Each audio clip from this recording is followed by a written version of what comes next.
Let's do this. Get ready for the Dirt Life Show. Woo-wee! Happy Monday, everybody. Episode 65 of the Dirt Life Show. Thank you guys so much for joining us tonight. We got such an awesome show, man. Like, really, really cool. I've been pumped on this ever since we started scheduling it, man. We had Baja this last weekend. We had the WORCS Racing Side-by-Side World Finals. We had all kinds of people going on dune trips, trail rides, everything. So I decided to invite my best bud, Cody Sanders, into the studio to co-host with me. What's up, guys? Been a while. Dude, it's been a while, but it's like we didn't even miss a beat, though, right? No, I can't believe episode 65. It's pretty sick, though, That's right? pretty good. What do you think compared to episode 1? A lot further. Yeah, way better. Yeah, oh yeah. And plus, you got different kicks on this time. I know, man. You got the blue Vans. Check that out. Those things are It looks nice, hot dude. on there, huh? Yeah, so I guarantee you we're going to have Alfonso coming and chiming in one of these times, and he's going to say something about your shoes. Bet. Bet. Yeah. Let's do it. So, well, thank you guys very much for joining us. We really appreciate it. We want to start off the show by saying you guys can always engage with us live. Hit us up on Facebook, hit us up on YouTube, and comment in as much as you guys can, and have fun with us. It's really, really cool because you guys can get questions answered from all of our guests. Some of these people are really special, high-level people, and it's awesome that we get to talk with these guys. And the best part about it is you guys get to talk with them too. So, yeah, feel free to join in and hang out with us and ask any questions that you guys want. So we'll try to answer as many as we can. And get to all the comments. You can always check us out afterwards as well. We're always available on the iTunes network and Spotify and pretty much every single platform that you can download your podcast, Google Play, and all of them. Please subscribe to our YouTube channel. We're trying to grow that. Right now we have 500 followers or something super lame. So we got to get that thing up, man. So please check us out on social media as well at The Dirt Life Show. And, like the Facebook page, the whole nine, man. So let's see here. What's the first thing we want? Let's thank our sponsors first, man, because we're going to be talking to a whole bunch of cool people tonight. First, we want to thank the guys over at Shock Therapy. You still have your wax with all that stuff on it, right? Great group of people, man. Yeah. How's your car doing? It's great. Smooth, soft. Nice. She's loving it way more? Oh, yeah. Oh, the wife is in love with it, dude, now. Dude, Sure. I remember when you were like, Carly's going to love this Shock Therapy stuff. Oh, yeah. So, yeah, thanks to Justin and those guys. Well, actually, they hooked you up pretty good, and obviously thank for them for sponsoring the show. You can always use the code DIRTLIFE at their website, shocktherapist.com. Save a whole bunch of money. You can call them up. You can talk to anybody over there, Milo, JT, and tell them that the Dirt Life sent you, and you can get a big old fat discount on your stuff that you're getting done over there. They got hard parts too, steering racks and all kinds of fun stuff. So sway bar links, everything. So please, go check them out and support the people that support us. Thank you very much to Ryan at KMC Wheels for always supporting the show. He's been the leader in the wheel industry for a long time, and it's cool to have him on board. We still got one of the KMC grenades over there in the side of the studio, so it's pretty cool that he gave us one here, and we're going to put some wheels on the YXE, I think, pretty soon too, so that'll be pretty fun. So please go check out the guys at KMC. We're also going to do a giveaway for the holidays with one of our guests tonight, Zach from Side-by-Side Guys. We're going to do a KMC giveaway with them, and we're probably going to give a whole set of wheels away, so that'll be pretty cool. Dang, lucky for them, huh? Whoever wins that. Dude, yeah. So that'll be pretty neat for those guys. So we're going to talk about that a little bit later this week on social media, so please pay attention to our social media. Going on the wheel tip, thank you very much to, he's also named Ryan, but thank you very much, Ryan, at EFX Tires for jumping on board. We're going to have them as a partner for 2021, so want to start giving them a little bit of a shout out and thanking them. So thank you guys very much for even providing good ass tires for the UTV World Championship RS1 that we had, man. That was pretty bitching for them to be on that project too. Thank you to the guys at Zollinger Racing Products for always just having our back. They make such rad stuff, man. I still like it's phenomenal, the machining that they do to these UTV products. So go check out ZollingerRacingProducts.com and use the code DIRTLIFE. You can save a whole bunch of money over there. And thank you to the guys at Solderweld. You can also use the code DIRTLIFE at solderweld.com to save a whole bunch of money on getting yourself an off-road repair kit. Cody's got one in his car. I got one in my car. Those things are just badass, man. So we'll talk about what we're doing with those guys a little bit later. And then one of our new partners, Cryoheat Metal Treatment. So those guys actually had, I I think it was the first place production NA car in the Baja 1000. It was a Honda team, the Raceco team. I think his name is Jamie Campbell. He won, and the guys at Cryo Heat did his car. And then I saw a couple Cryo Heat cars, like Sean Saxton's car this weekend at the WORCS races. Those things are putting out some serious horsepower, man. So it's cool that those guys at Cryo Heat are helping all those guys out, doing CV joints and micro. So nice. Yeah, it's so nice. Yeah, all that less rolling resistance helps a bunch. So thank you very much to Josh and all the guys over there at Cryo Heat for being a part of the show and coming on board for 2021 as well. We really appreciate everybody. Hey, so one of the things that I was going to ask you, did you hear that Lucas saw that series shut the doors? Yeah. That's Any nuts. word on that? Like, is it just because of COVID or what? No, I think they had like a couple other issues. Like, I don't think that they were like, I don't know. It just seemed like they weren't doing that well in the last couple years. Yeah. So it just is what it is. But it's kind of crazy because everybody's going to have to traverse down these new paths, right? Like, so they're going to have to start WORCS racing. Texplex has a cool track. Like, they're going to have to go somewhere else to have their racing fun. Yeah. So it'll be interesting to see. And then motocross stuff, like JGR closed the doors, Geico Honda closed the doors. It's freaking bananas that all this shit's happening, right? So it's cool that you see all of these different companies step up when these things happen, though, right? So all of the other people around in the industry support the, I don't know, lost riders and racers and stuff like that, and then they get on board. That's cool. They're getting taken care of still. Yeah, that's what I thought, too. Yeah. I was like, sweet, people are stepping up now. So, yeah, like I said, thank you guys very much for joining us. We really appreciate it. We're going to, jump into a couple conversations tonight. We have our buddies that just won the Baja 1000 in the Honda Offroad Racing Program. Jeff Proctor is going to join us. He's the team principal. And the driver, Eliott Watson, man, he took his Honda Talent to first place in the UTV Unlimited class, man. That's, like, it's phenomenal to see. Like, every time I get goosebumps thinking about it because, dude, finishing one of those races, can you imagine, like, it's already hard to drive a passenger car 200 to 300 miles and, like, stop for gas and not have to take a piss and stuff. Yeah, right? I couldn't do it. These dudes are racing as fast as they can go for 1,000 miles in an off-road car on some of the gnarliest terrain in North America. I heard some of them use the they pee in that. They use catheters and stuff. Yeah, so that's freaking crazy. You don't have to stop and pee. Yeah. But still, you got to sit in a car for off-road car for like, dude. We're at the dunes. I want to stop after like 20 minutes and go like have some refreshments. You know? What I mean? Oh yeah. These guys I couldn't do it. These guys are in there for so long.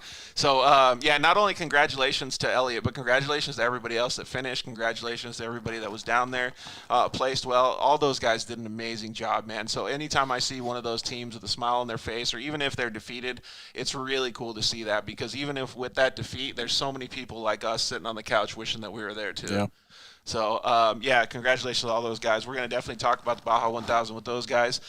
We got our buddy Corbin Leaverton is going to call in as well and talk about his WORCS Racing Championship. So that'll be pretty cool. Oh, and you know what else we want to talk to him about? Let's talk to him about some pit bike riding. Yeah, dude. Pretty excited about that. Yeah, like that's going to be one of the main things that you and I get pumped up for the show, all right? Yep, all right.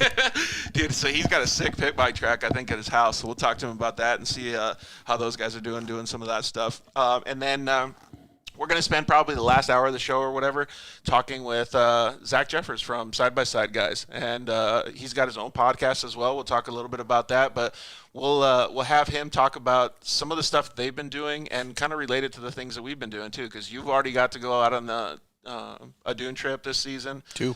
Yeah, 2. And then I haven't got to go yet just because work, but man, I really want to go. And I just been jonesing to get back on the trails and stuff. So I can't wait to have a conversation with Zach about it because, dude, I'm just jealous of both of you guys. Yeah. So it'll be cool to talk with both of you guys about it. And if anybody doesn't know, Cody got a little sciatica problem, so he might be standing up. I might be moving around, standing a little bit every once in a while. So, but like I said, thank you guys very much for joining us. Please comment in as much as possible and hang out with us. So we can talk about the trails that you guys have been on and the different things that you guys have had going on in the last couple months. I know a lot of you guys have been going to the dunes and stuff like that, so please let us know like how your guys' trips have been going and things like that, because man, I'm just jealous. I just want to be out there doing it. So hopefully you guys can tell us how your guys' stuff has been going. Let's see here. So Lucas canceled indefinitely. I really honestly think that there's going to be so many people that end up going over to Texplex. I don't know if you've seen it yet, have you? You were just there, weren't you? You were like just a month or two ago, yeah. Okay. But that place looks so good, dude.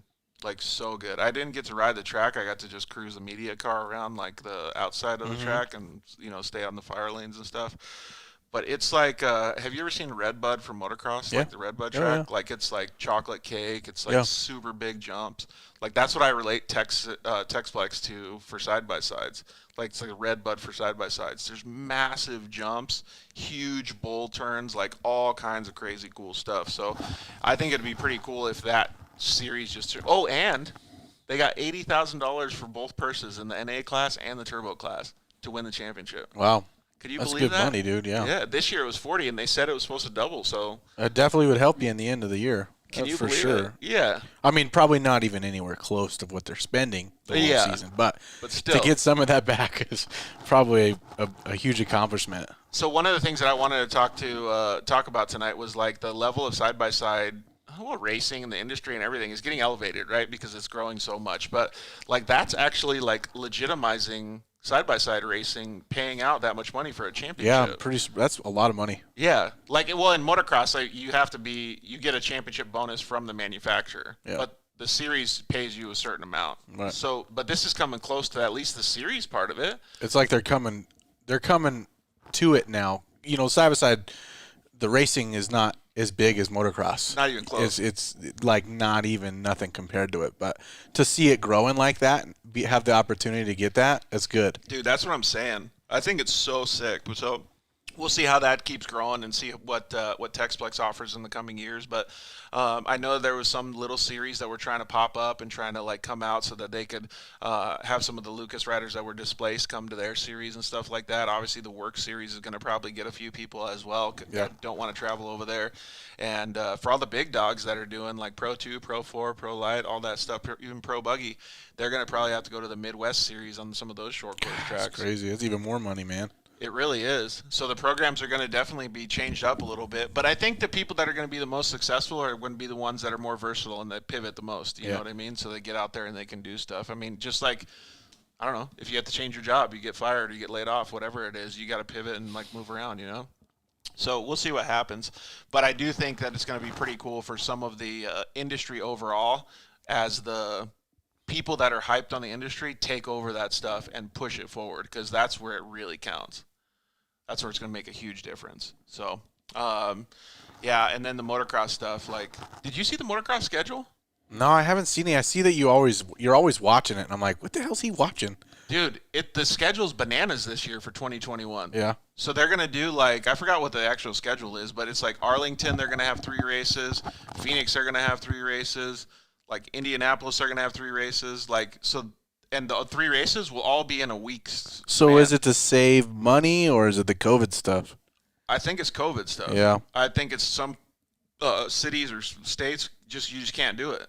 So you go to these other ones that you can, and you just knock out as many as you can. So they're trying to still get 17 rounds in, but they're still trying to like just disperse it a little bit different. So it'll be crazy to see how it actually works out. But man, I'm pretty pumped to see that it's actually going on still. You know what I mean? Yeah. Well, I'd hope it kept going. I mean, look at how it was at the end of the season last year. Did you start watching most of the races at your house or no? Yeah, at the end of the season, yeah. Oh, okay, cool. Yeah. So you did see some of them then. Like how it was planned and how they were doing it now. It was a little different, but. Did you like it? I grew up with the original stuff, man, so it was kind of, the change is, I mean, there's nothing wrong with change. Yeah, but watching it like on a Saturday night and watching the races. Yeah, like you know what I mean? Like, it's just different. Yeah, I agree with that. Like, it makes a big difference, right? Like, I always thought of it like that too. I'm like, dude, I gotta like get out there and watch it. So, I think it'll be pretty cool though. Like I said, it's all about like adjusting, right? Like you and I have adjusted in our lives. Yeah. Everybody's adjusted in their lives. Like, and now all these big industries have to adjust. So, it just is what it is, right? That's it. Yeah, and then so the Baja 1000, man, like. I saw a little bit of that. What'd you see? Like what stuff were you watching? Was it the geyser truck that broke down, or? Oh, you saw somebody break down? Yeah, I seen a couple people. I think it was the guys. I don't remember.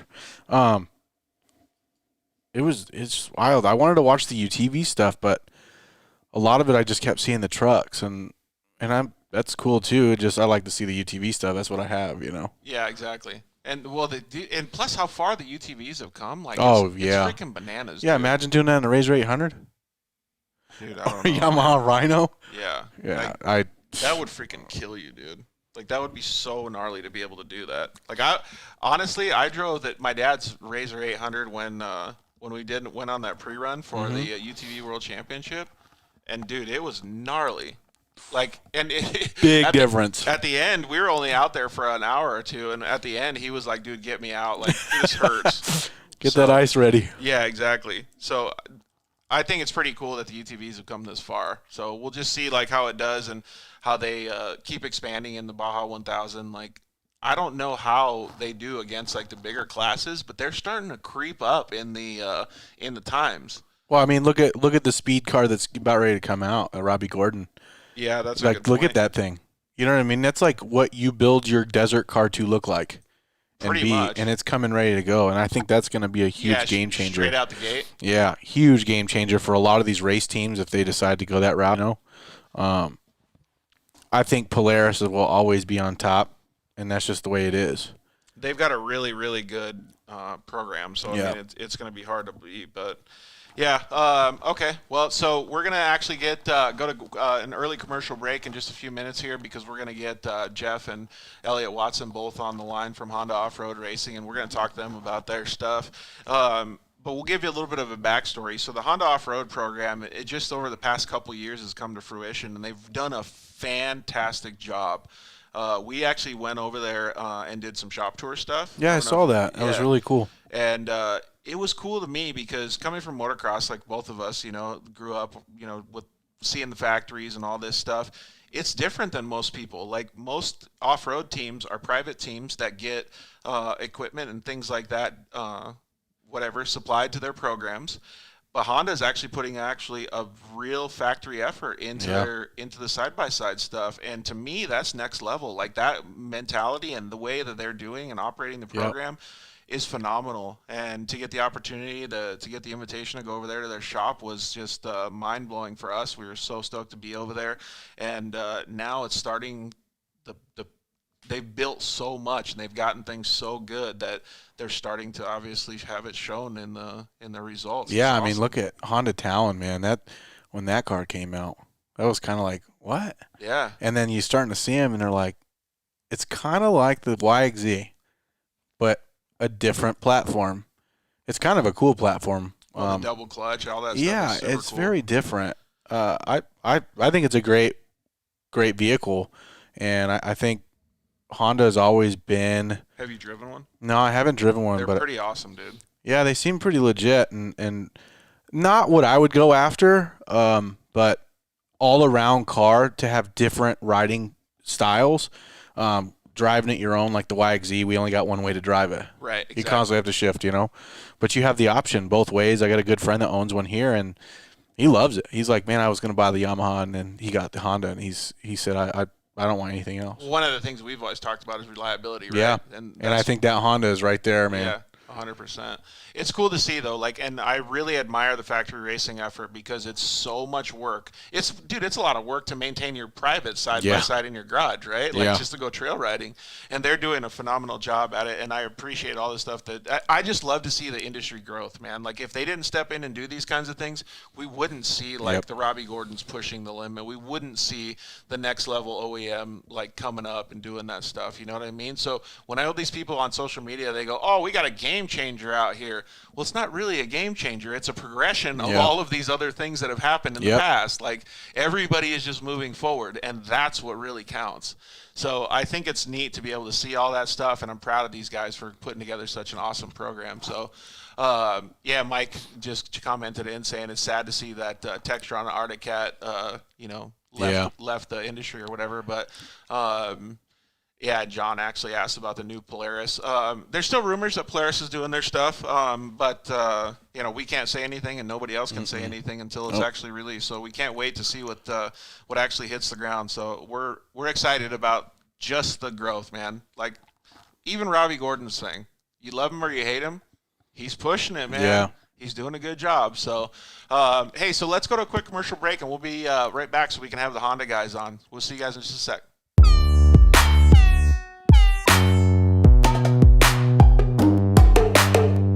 Hello, I'm Justin, the founder of Shock Therapy.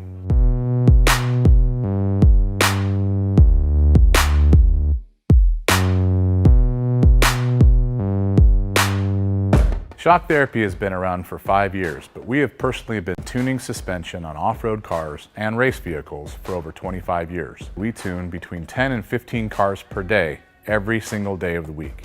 Our concentration is tuning shock systems and supplying components that improve the ride quality of your car in many ways. Not only do we work on the average UTV, but we also tune suspension for race teams and professional drivers.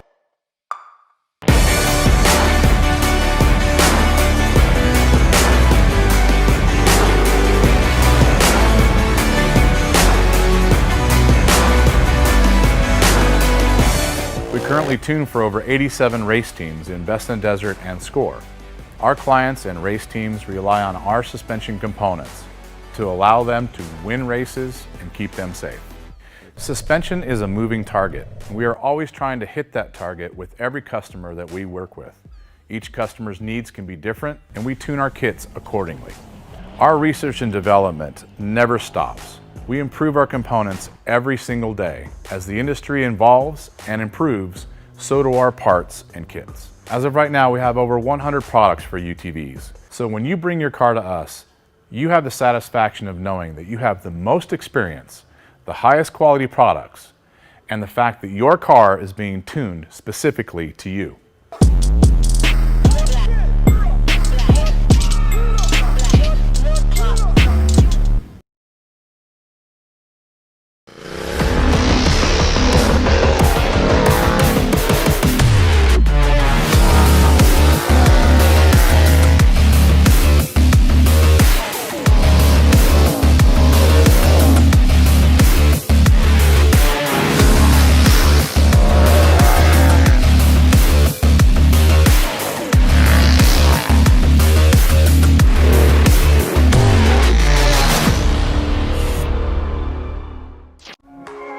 Zollinger Racing builds the best aftermarket products available.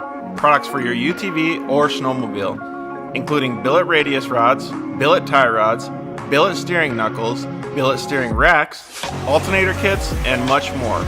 All manufactured in the United States in-house at their headquarters in Nibley, Utah.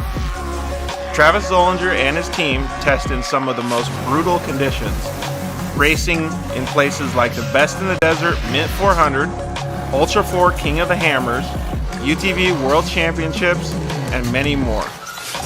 Visit ZollingerRacingProducts.com and use the code DIRTLIFE to get 10% off your next purchase, and join us on social media at Zollinger Racing Products to see our products in action.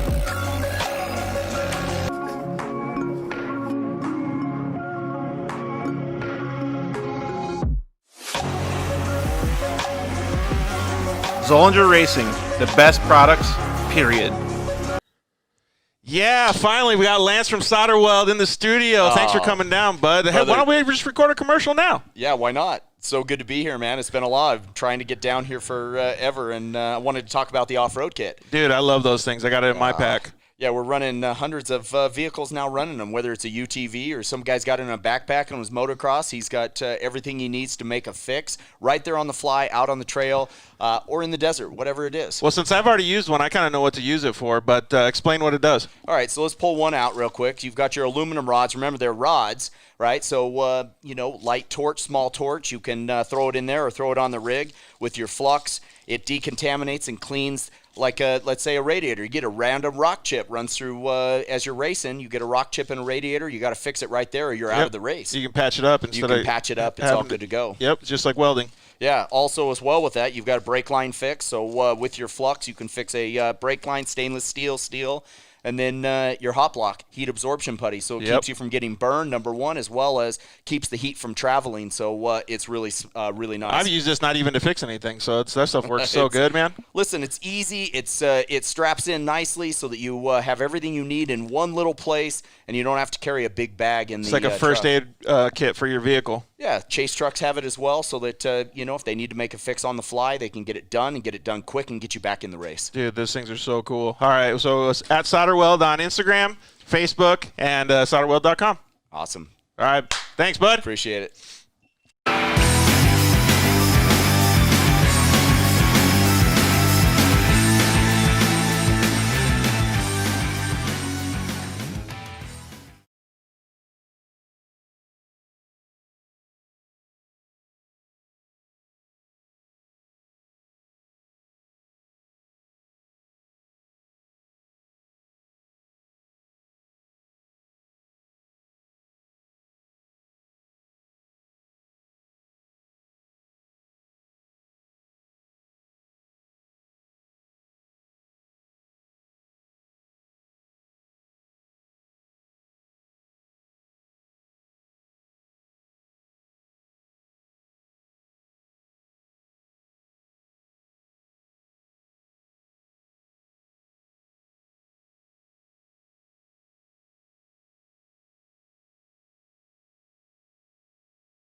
My family and friends and, paid employees in the whole 9 yards. It's a lot of effort to race the Baja 1000, and for Eliott to go out and perfectly execute his plan and strategy, it's just really rewarding to get to the finish line after the huge effort that everyone at Honda Offroad Racing put in.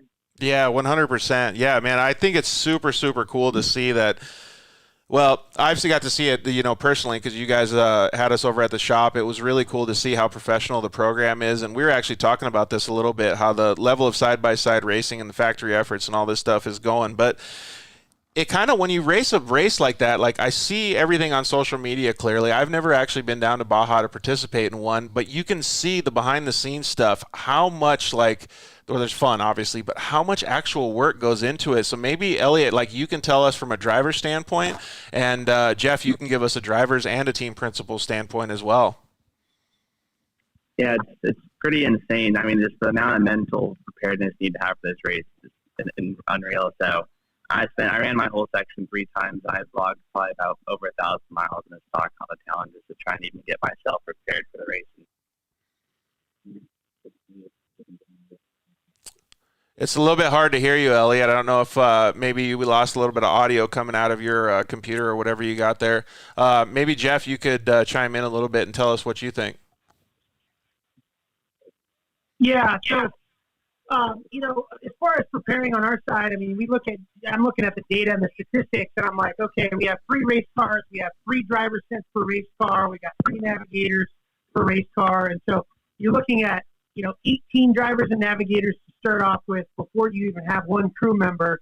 And so it's just a lot of logistics that go into this, making sure that all 18 of those guys have hotels and all their accommodations booked for their pre-run, and backing that up where they have their accommodations for the race on top of, all of our volunteer crew and everything, and then making sure that they're getting to the right locations and that they're following our pit plan. We have a 3-ring binder that's no joke, a half an inch to 3/4 inch thick, just full of all of our course notes, our fuel strategies, and we kind of call it our white race Bible. Basically, if anyone on the team has a question, they can reference back to this pit book, and they'll most likely be able to find the answer to their question of where they need to be, at what time, at what race mile marker, at what GPS coordinates, etc. So Dude, it's that's crazy, kind right? of Smart. Yeah. monumental from a logistics standpoint. It really is, right? And like, so on the surface level, like we see all the stuff on social media, team meetings and all of this stuff, but there's so much that goes on behind the scenes to be able to have these things happen. And a lot of the guys that go down there, they race 1 or 2 cars, maybe UTVs and stuff. You guys do a program that is a little bit different. You guys have 2 Honda Talons in the Unlimited class, both turbo Talons, and you guys also have a Honda Ridgeline that you guys race in. What was the class that you said it was, Jeff? The Ridgeline races in Class 7 Unlimited, so it's basically a V6 Unlimited race truck. Yeah, so that's in itself is a really crazy thing to think about, because all of those different cars, those 3 different cars, have different times that they're going to need to come into pits because they take off at different times. One of them's faster than the other, whatever it is. So it's phenomenal that they go through and they put all that, like he said, with the pit book together, and they are able to execute like this. To have any 3 of those cars come across the finish line first is phenomenal in its own right. I mean, just finishing the race is phenomenal. So it's fantastic to see that you guys did that. So you guys have a pit book for each car, or just one pit book for everybody? It's one pit book, but it's segmented by the Ridgeline fuel strategy, the Talon fuel strategy. Obviously, they're a little bit different. Most of our pit stops are the same. There's a couple visuals that the Talons might get for a little extra support that the Ridgeline wouldn't necessarily get, and vice versa. But for the most part, it's the same book with tabs in it that show you for what vehicle it's for. Awesome. How many times did you have to look at the book, Eliott? After we had a good meeting the night before the race, and it's just kind of, once you read it once, it kind of sets in stone. My part's easy, just drive from point A to point B. But, all the chase guys have to go up and down the peninsula over across to the other side. And their job is honestly a lot more harder than what we have to go through. We just jump in the car and go, but all the chase guys, they just have to go up and down the peninsula and wait for guys and make sure all the pit stops go smooth, and that's what makes or breaks the race. Dude, 100%, and the co-drivers and everybody. Hey, so we had Dustin Fedaki commented in and said, Jeff, you have built an incredible team and program. You guys killed it at the UTV Worlds and then the Baja 1000 win. Man, keep it up. Great work. So, yeah, great work to the whole team, though. Like, you had how many people went down there with you guys? We had about 50 volunteer crew members on top of our normal mechanic, crew chief staff. So it was quite the effort down there, from family members, friends, and of course longtime crew members that have been racing with me for over 10 years. So it's a huge effort, and we're so thankful for all those guys that go down there and take time off work to support us in the pits. Yeah, that's pretty cool. And so the race went good. The Talons obviously did well. Eliott did fantastic. You had a little bit of adversity that you guys faced in the truck, but you guys were obviously able to still bring it home back to Southern California. So what's the plan with the truck? Yeah, for those that are listening, unfortunately, my day ended early around 150, race mile 150. We had passed up to the 10-car class, and we're in the dust of the spec trophy truck class, and we just missed a note on the GPS, and I hit a 36-inch concrete like culvert that was in part of the race course, and it cleaned off the right side of the truck and ended our day. That's just It could have been a lot worse. It could have been a lot worse, to be honest with you, because we were traveling at a speed of about 85 miles an hour. It just kind of cleaned everything off. If we were going a little bit slower, we probably would have endoed. So fortunate to walk away from that with significant damage to the truck and a bruised ego, but we'll live to race another day. Yeah, exactly. That's one of those things that it's unavoidable. I mean, there's so many things that can happen down there. I mean, there's cows, there's booby traps, there's, people and all kinds of different stuff that can happen. So that's just one of those things. Eliott, did you guys run into any adversity while you guys were on your way to the front? There was with the unlimited class, we start behind a couple other classes that we get through pretty quickly, and there is a couple bottlenecks off the start before mile marker 60, which is European. And there's after a lot of rain in the race last year, there hasn't really been a ton of traffic through the race course, and the rain ruts are just huge. And there's a couple of cars that got stuck up into the rain ruts, and you had plugged up the field behind them, and we got through all those quickly and easily, but we had some downtime there. Then the rest of my section was perfectly smooth. There was a couple booby traps I jumped over. There was a couple holes in the ground. I just kind of skimmed right over. Thankfully, didn't have any damage. Nice. there, You preloaded them like a moto style? Oh yeah, there was one out on the beach. It was like they kind of like dug out for some more to flow through. It was like kind of like I saw it. I didn't see it freehunting. I kind of just tried straight shotting a line, and there's like a river basically. It's about 6 foot wide. We hit it going probably 70 miles an hour and just cleared it perfectly. But if we were going any slower, it would have been the end or probably there. But dude, were you guys on the radio like greased it? Yeah. Oh yeah, for sure. It was super funny. You almost lost his tacos, dude. It's like, oh, dude, there's some water underneath that. So you kind of stuck the landing, and yeah, it's kind of there's a lot of stuff like that in Baja that jumps out at you. But besides that, everything was super smooth. We made 0 mistakes the whole day, and handed the car off to Steven Eugenio. He's a former trophy truck champion. And, yeah, that's awesome. A couple years, but he jumped on and he joined our team for the weekend and had a perfect section. Then handed it off to Bud Ward. He ran the San Felipe loop and back up to me at 8:20, and everything just clicked perfectly. We had a little bit of downtime throughout the night, but enough to keep on going and brought it home. Dude, we got a question for you. Yeah, we got a question for Eliott. So I know you had a hard cut time, Jeff. So if you need to bail out, please feel free to do. We got some questions for Eliott that are coming in. So what's the question? It's a question for Eliott. So now that you've won the Baja 1000, do you feel any different? Yeah, dude. What do you mean? He won the Baja 1000. Are you still hungover? Yeah. I would feel held. I'd be going like, yes, dude, that's me. I'm the winner. Like, come on now. Right. No, it's kind of funny. You know, this is something I've my whole family tried for my whole life. My dad won a couple Baja 1000s and won 4 championships down there, and for me, it's been a childhood dream to try and live that up. And this is my first time ever being a driver record at Baja 1000. I raced it. It was my second time racing it, but my first time being the driver record. And to have that, be able to add to the resume now is such a huge accomplishment. It's took a little bit to click in. Right after the race, I've been still buried in finals week. It just happened to work out. Yeah, and he's in school, dude. Was the week of the race. Yeah, it's stupid. I don't recommend it at all. Well, we know which one comes first. It's hard and trying to race kind of tricky also, but it was my finals week, the week of the race, and there's a couple things I had to try and get finished up after that. Some professors work with me, and there's some stuff I'm still trying to get figured out. So right after, just straight back to homework, and we got to celebrate for the night. We had a good time at the hotel at the downwind all, and just right after, just right back to work. That's super cool, though. Crazy. Hey, so I had what Elliott's not telling you is that he's a junior in college at USD in San Diego. Right, exactly. He's an engineering student, and he's a very bright mind. He won't tell you that either. Yeah, well, that's good. So is that why you hired him for the race program? He's a Baja 1000 winner, and he's going to be an engineer, so it's like double win for you guys. That's right. Right. So I did actually. If he becomes a has-been as a driver, we can hire him as an engineer. Perfect. Or even while he's driving, he can come up with all these great engineering ideas, right? Hey, so I had a question for both of you guys because we're going to call it a new race team. Jeff, you've been doing the Ridgeline program for years now, but we're going to call it a new race team in the side-by-side venture.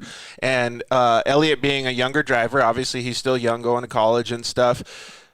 How does it feel for both of you guys? Jeff, you can answer first, and then Eliott can answer. You have a driver that just won for you. You've won many races, Jeff, but now you have a driver that just won for you and your team. What's the difference be giving him the equipment and then having him reward you back? So I would say having a driver drive for you is much more nerve-wracking than actually driving yourself. It makes me nervous that, he's out there in that equipment, and the last thing I want that equipment to do is fail on him, and end his chances. So I think I'm much more nervous with not in his skill set, but in the equipment with him driving it when he's out there. But, overall, it's extremely rewarding for us and as a team owner to be able to have a first-year program, to have somebody that has the skills that Eliott has, but also being in a first-year program to get that car to the finish line of the biggest off-road race in the world. It's pretty hard to describe. It's a different kind of excitement, I'd say, than Eliott is experiencing being the driver. but it's still rewarding from a completely different experience. Yeah, and it has to feel good too to understand, like from a team principal standpoint, that you're putting all of your efforts into such a fantastic driver because he's rewarding you. So it's like, wow, I made the right decision. Wow, we're grooming him to be in the perfect spot. Like, this is all coming to fruition right in front of your eyes. I mean, I can only imagine how ecstatic you must be. Yeah, it's no secret that Elliott's not afraid of hard work. I mean, he put in over 1,000 pre-run miles in his, 300-mile section. He did the work. He did his homework. His teammates did their homework, and they were rewarded for it. And Baja rewards for your work down there. And I definitely think that, obviously we saw that in Eliott ahead of time. Did I anticipate winning the Baja 1000 in the first year? I'll be honest with you, I didn't. But here we sit, and congrats, champ. You earned it and deserved it, Eliott. Yeah, that's bitching, dude. Thank you for that. Well, I'm going to ask Eliott the same question, but before we do, like I said, I know that you have a hard cut, Jeff. So was there anybody that you wanted to thank or anything like that? Why we still have you on the line? Because I know there's a lot of people that help you guys out. Yeah, gosh, I can't thank the folks at American Honda enough. They've given us a great platform in the Honda Talent. We feel fortunate to be able to represent the Ride Red brand. There's so many people behind the scenes that help us. The folks over at Injector Dynamics and Benchmark Performance have really worked tirelessly on tuning these Talons to get them race ready and continue to give us these flawless tunes. So thanks to Paul at Injector Dynamics and Chris at Benchmark. Both awesome dudes, man. Yeah, they really are. Actually, Paul's in your area right there in Arizona. Tell him I said hello when you see him. Great guy. The guys at KMC Wheels and EFX Tires, I'll tell you what, those forged KMC wheels are awesome, but more importantly, we didn't have a single flat tire at the Baja 1000 with those EFX tires. I think they're the most underrated side-by-side tires out there. But they're puncture resistant, their sidewall's great. I definitely encourage everyone to check out EFX tires, and they have the lightest 32-inch side-by-side tire on the market. Beyond that, I know I'm missing a lot of people, but just grateful for all of our partnerships, and those are the people that and companies that support us and allow us to continue to race and allow Eliott to have a factory job. So just want to thank everybody out there. And also, we thank all of our fans. We get a lot of fan mail through social media. And dude, biggest fan right here. Right here, biggest fan. Elliott's actually the heartthrob now. I mean, he went to Baja 1000, and now he's got, just piles of young women. Dude, they're sliding into his DMs, man. They're all it's his over. DMs are blowing up. And then once they find out you graduate college and you're an engineer, hey, so Jeff, I like how you make light of that because it really is like, and I honestly, from a personal standpoint, you treated us to tacos when we came up to film at the shop, man. I was so jealous of all the tacos that you guys got to eat. I was like, these mother effers, like I can't keep looking at these social media posts, man. So, hey, Jeff, we'll let you go. I got a couple more questions for Eliott, but thank you so much for joining us tonight, man. You're awesome, dude. Congratulations, really guys, again. Yeah, thanks again for having us, and love the show, guys. Keep up the great work. Thanks, bud. We'll see you. Thank you. Hey, so Eliott, kind of answer the same question then, like being part of such an awesome dynamic group of people and being able to give them and pay them back with a victory, like how does that feel, dude? Because it's totally different than racing like a little short course race, man. It's crazy. Yeah. No, exactly. And the weirdest thing is, like what you said, it's Jeff's car, and that's kind of what the transition going into this year was different for us. I've raced those races before, and you say a little short course race, but those races are pretty gnarly too. There's you take your positives from one, and it's just so much different races than Baja. But it's crazy being able to go and just drive their car. It's something that for me, it's like I don't want to go wreck someone else's stuff, and there's a lot of pressure there. And when you have someone like American Honda behind you, there's just so much pressure there. How the results they're expecting, and thankfully, just all the guys back at the shop, Evan and Jeffrey and Dylan, they just kept on chipping away at these cars and got to a point where they're super competitive. They just won the Baja 1000. They're there to play. So it's just been long road just getting these things where they're at. But just continuous hard work, and now they're champions. And now he has to go back to school and be an engineer, right? Hey, so Paul, y'all actually commented in. He said it's a great, team to work with. He's glad that he had the opportunity to work with you guys. I know that you had some direct connections with him because you would give him feedback on what the car was doing and certain things, I guess the feeling of the driver's seat kind of things, and then he would go back in and engineer some stuff to get the cars working better.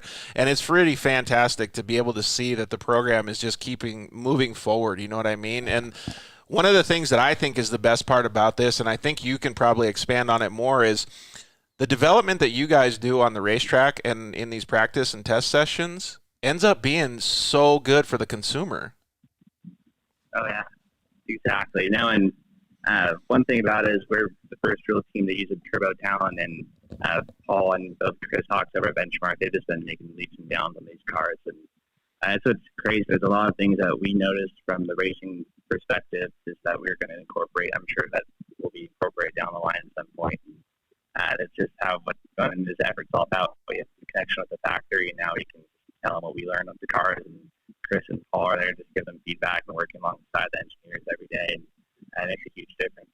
So if I buy a Honda Talent, are you going to dial it in for me? I'll just send it over to El Centro real quick. You get it all pro'd out and then give it back to me. We can do that. We can do that. Nice. That'll be pretty cool, man. Hey, so yeah. Aside from winning the race, what was your favorite part of being down there?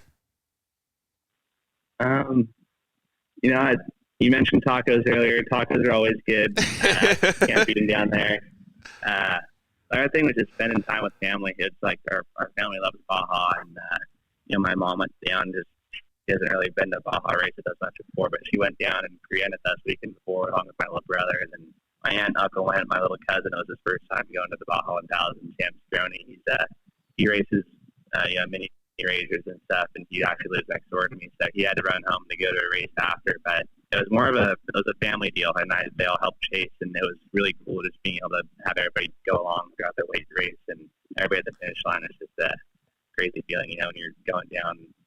The course came, and right before the finish line, there was a speed zone before the highway, and just going in and hearing it on the video, just saying that you won Baja 1000 is something that you try to take in, and that memory you'll never forget. Dude, that's exactly why, we started the show back then, Cody, is because of that family atmosphere that people give, man. No matter what, you're at the dunes, you're at the races, all that stuff, it all feels the same, right? Because everybody around you loves everything that's going on, man. Absolutely. Oh, hey, Paul chimed in and said, hey, tell Eliott there's more left. He's going to give you a faster car? I don't know. These guys are, they're super smart, and Paul texts me after every test session, how's the car?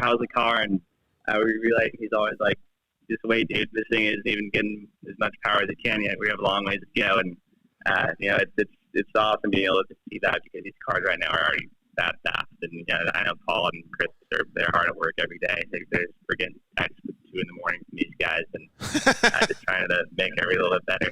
Yeah. So side note on Paul, Paul's one of the awesomest dudes I've ever met, but he's so smart that he works when his brain operates the best, right? So he told me, he's like, hey, George, if you want me to do stuff with you, come over after 9 p.m. and we'll work until 2 a.m. And I'm like, dude, seriously? And I'm like, all right. So I go work all day. I do all this stuff to the car, and then I go to his house, and I'm dead tired, hitting as many inner drinks. And he's just boom, boom, boom, boom, boom, boom. Dude, no, he's on point, man. Full focus the whole night. What's that behind you? What's that behind you? Me? Yep. Is that your daily? Our short course pro buggy right there. We won the Lucas. Where's that? Somewhere there, ish, maybe wrong way. That way. Yeah, there you go. Short course pro buggy. We raced the Lucas season this year with, and kind of a heartbreaker. That I'm sure all you guys know the Lucas series is no longer a thing. So super bummer. I see a KMC wheel, so that's probably a Honda right behind you. Yep. There it is. Boom. That's what Cody's looking at. That's your daily right there, or what? Yeah, it is. That's the car I raced the short course race with. Crazy. And, it's just kind of what we play with. I just drive to Proctor City, about Baylor from our house. I after school, whatever. If I need to head clear out of the scan out to the desert and go run a test lap real quick. Nice. Hey, so what are you gonna do since Lucas is dead? Have you guys Yeah, figured anything out really. yet, or is it just like in discussion? It's still in discussion. It was kind of sudden. You know, they had the schedule set for the next year, then they just said, "Hey, we're done." And for me, it's kind of a bummer just because that's the series I grew up racing, and I just made a lot of connections and friendships there. And you know, we've talked about doing some stuff back east. We're not sure if we're going to go through with it yet or not, but I just think with the time being, with me trying to be in school and all, I think just focus on the Town Desert program for now and see where that takes us. Okay, cool. Well, excuse me. I appreciate all the stuff that you guys have let us in on, man. It's cool getting a little bit of a behind the scenes and understanding how much effort it takes and how much awesome tacos you guys got to meet. I'm definitely jealous that, well, maybe one of these days I'll be able to go down there and sit in a chase truck and chase you guys around. That'd be sweet. That'd be really cool. Right on, man. Well, yeah, so in the beginning of the year, it'd be cool to get you on the show. So maybe in the first quarter of next year, we could get you on the show and people could get a little bit more of your background and understand where you came from and all your racing accomplishments and stuff. Mm-hmm. Yeah, that'd be sweet. I'd love to be back on here. You guys are doing an awesome job and super, super awesome to be on here. Cool, man. Well, we really appreciate it. We'll let you get back to your homework, bud. Exactly. I know. I'm almost done. Hey, so yeah. I know you got to thank Paul because he's making your car faster, but clearly it's awesome to be a driver of the Honda program. But you also have other people that help you out, like your family, and there's a whole bunch of people behind the buggy program and stuff. So make sure you give a shout out to some of these people. Yeah, exactly. You know, our whole family put in a lot of time and effort to get down to Baja last week and make that all click. And you know, last minute we decided to race the pro buggy program this year, and I think it was a week and a half before the first race. And, you know, we went through and stuck it out and ended up winning the championship there, which is I'm super stoked we were able to pull it off. But, you know, like Jeff said, just American Honda Power Sports, they do so much for this team and allowing us to drive these cars for them. And I'm thankful we were able to perform and do good this last weekend. So, EFX Tires, they just jumped on board with me for UTV Worlds, and yeah, they're making an awesome product. We had 0 classes, Baja 1000, and we ran the entire World. It's performing greatly. Games, wheels, stock shocks, and everybody else. It's a lot of you guys, and thank you all so much for making this all happen. Yeah, it's crazy, man. And like when people say that, like I always thought that the sponsor like plugs and stuff were so I don't know. When you see a motocross podium, it like starts getting boring, right? And I felt like I was getting boring every time I had to mention it. But there's so much behind all of the stuff that he just said. There's so many supporters, just like the supporters of this show. Like all the crazy stuff that goes into not only just getting to the Baja 1000, but finishing it and winning it. Like that's just, you got to give respect to every single one of those companies and every single one of those people that supports a program like that, and obviously supports Eliott personally. It's pretty badass, man. Yeah, for sure. Thank you guys for that. Really appreciate it. Thanks again for having me on. All right, homie. Well, we really appreciate you coming on, too. So thank you guys very much for having fun with us, and congratulations on your win, bud. Yeah, congratulations, man. Cool. Thank you, guys. We'll see you. All right, later. That's pretty badass, man. Yeah. Could you imagine, like, going to school and getting all this stuff ready but he's to go. still so humble, dude. Dude, I'd be just like, chilling. yes, it's me, I won. Like, I'd still be hungover, George. you would have had like a few White Claws. Oh, dude. What are you drinking down in Mexico? Tequila? I drink tequila in Mexico, yeah. Is that what you'd be drinking? Tecate Lights? Ugh, dude, I couldn't do it. You're not going to do it. Well, thank you very much, Eliott, for joining us, and obviously Jeff for taking the time away. I'm sorry that he had a hard cut time, but let's excuse me, we're running a little bit behind in the show, so let's definitely just take a commercial break real quick, and we'll be right back with Corbin Leaverton.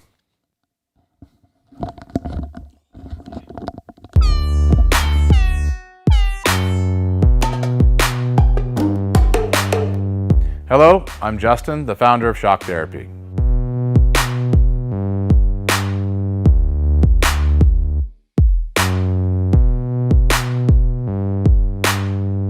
Shock Therapy has been around for 5 years, but we have personally been tuning suspension on off-road cars and race vehicles for over 25 years. We tune between 10 and 15 cars per day, every single day of the week. Our concentration is tuning shock systems and supplying components that improve the ride quality of your car in many ways. Not only do we work on the average UTV, but we also tune suspension for race teams and professional drivers.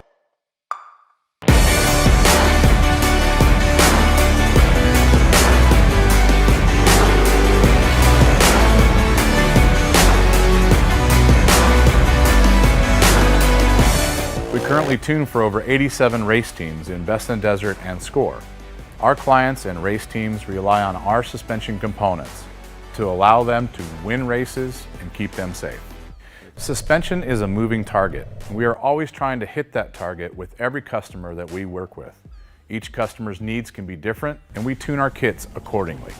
Our research and development never stops. We improve our components every single day. As the industry evolves and improves, so do our parts and kits. As of right now, we have over 100 products for UTVs. So when you bring your car to us, you have the satisfaction of knowing that you have the most experience, the highest quality products, and the fact that your car is being tuned specifically to you.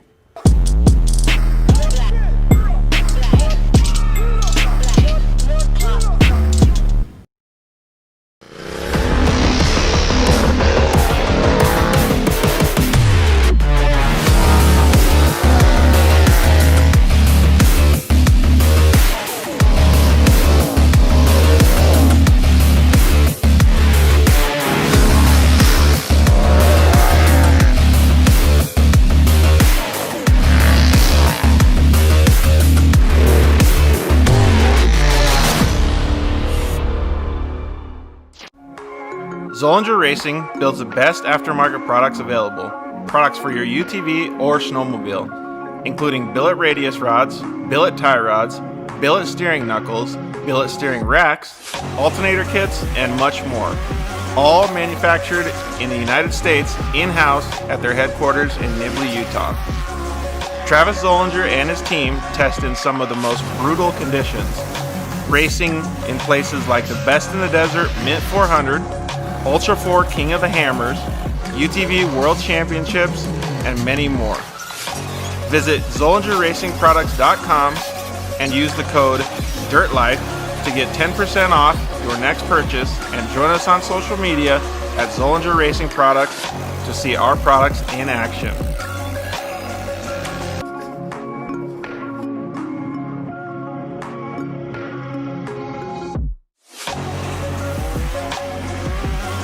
Zollinger Racing, the best products, period.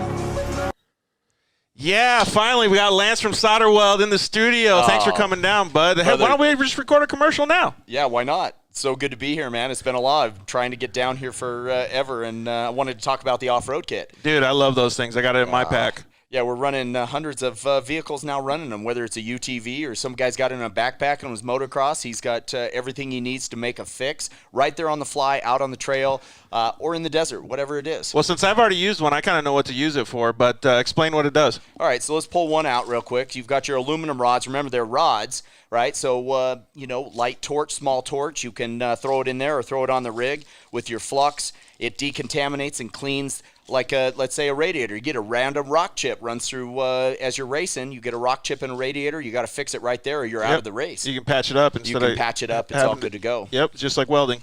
Yeah, also as well with that, you've got a brake line fix. So with your flux, you can fix a brake line, stainless steel, and then your hot block, heat absorption putty. So it keeps you from getting burned, number one, as well as keeps the heat from traveling. So it's really nice. I've used this not even to fix anything, so that stuff works so good, man. Listen, it's easy. It straps in nicely so that you have everything you need in one little place, and you don't have to carry a big bag in it's the like a first truck. aid kit for your vehicle. Yeah, chase trucks have it as well, so that if they need to make a fix on the fly, they can get it done and get it done quick and get you back in the race. Dude, those things are so cool. All right, so it's at Solderweld on Instagram, Facebook, and solderweld.com.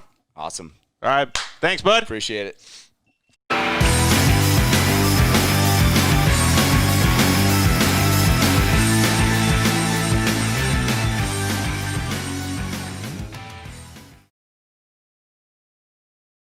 Back.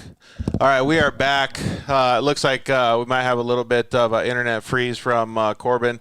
So we'll get him to call us back in just a second here, and then we'll get him on. So, excuse me.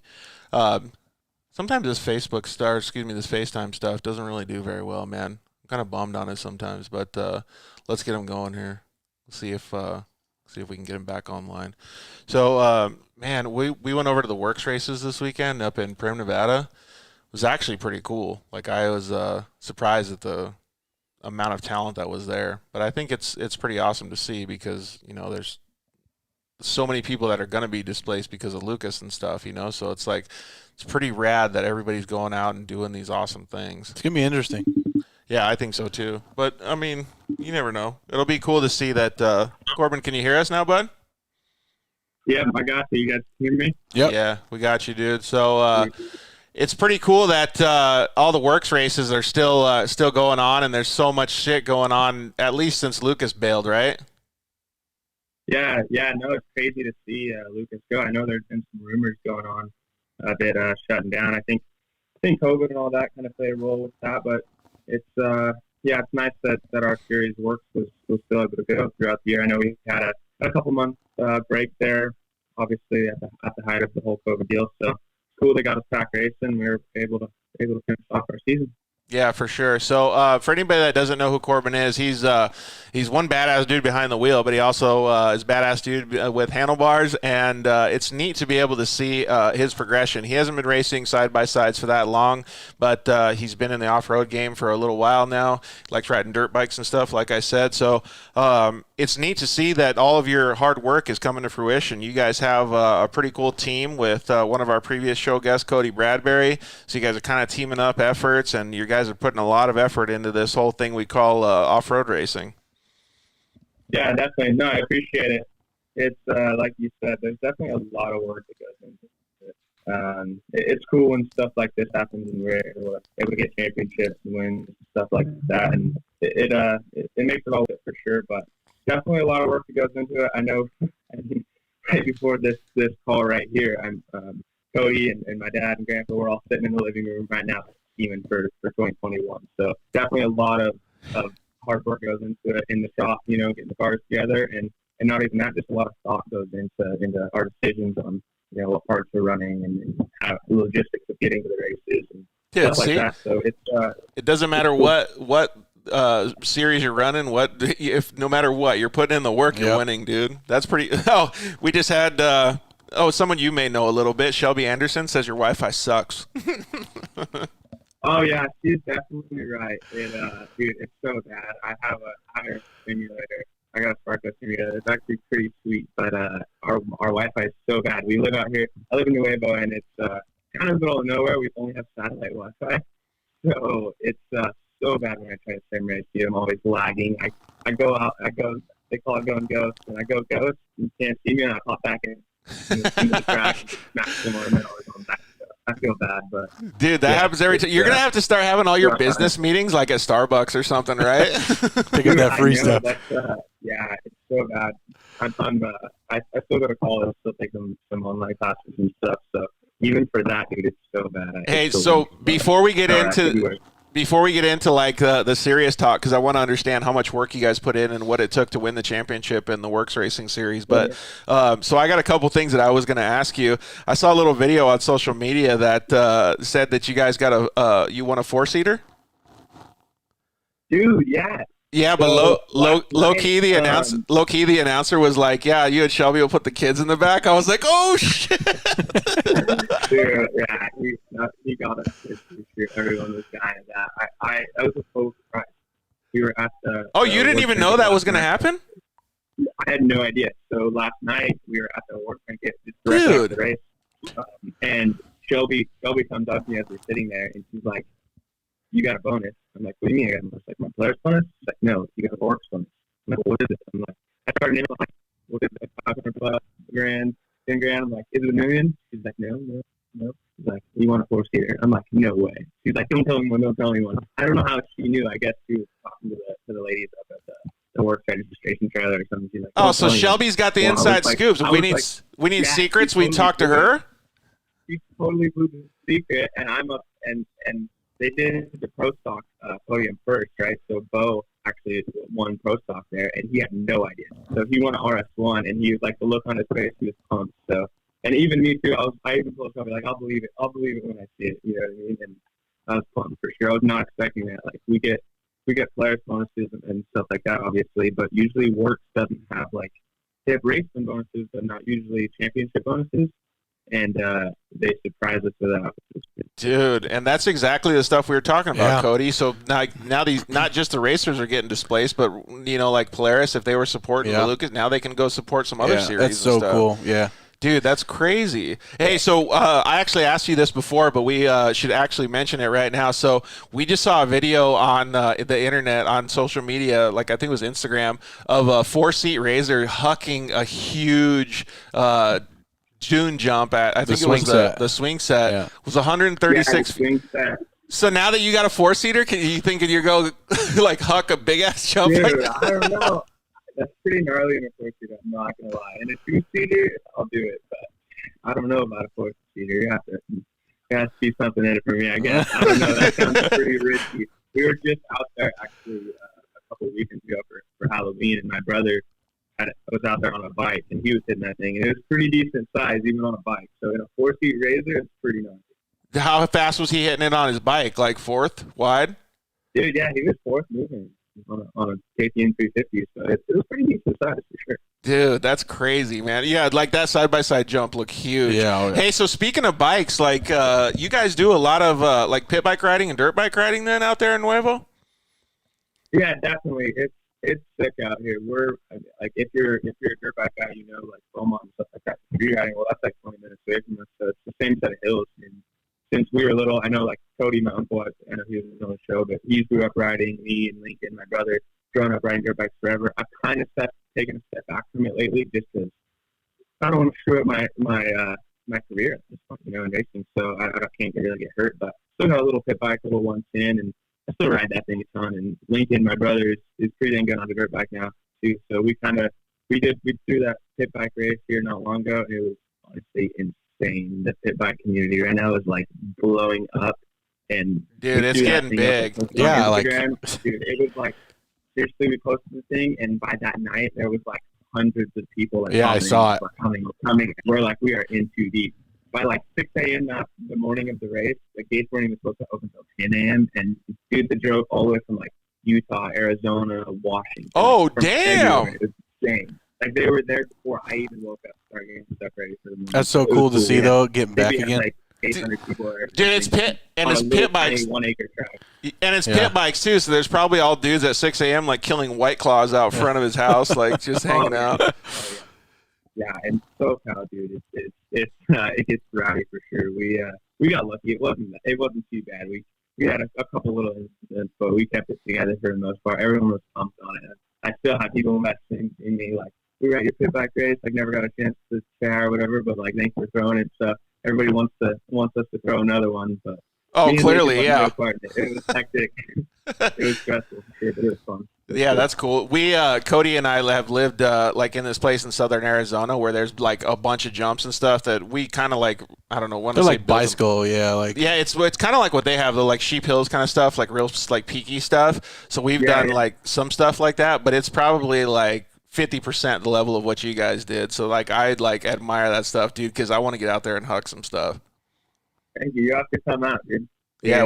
The track's a little beat right now, but we've actually just got up the BMX other ones, and those things they're fun. They're scary. I'm not gonna lie, I'm so scared of them. They're in my front yard.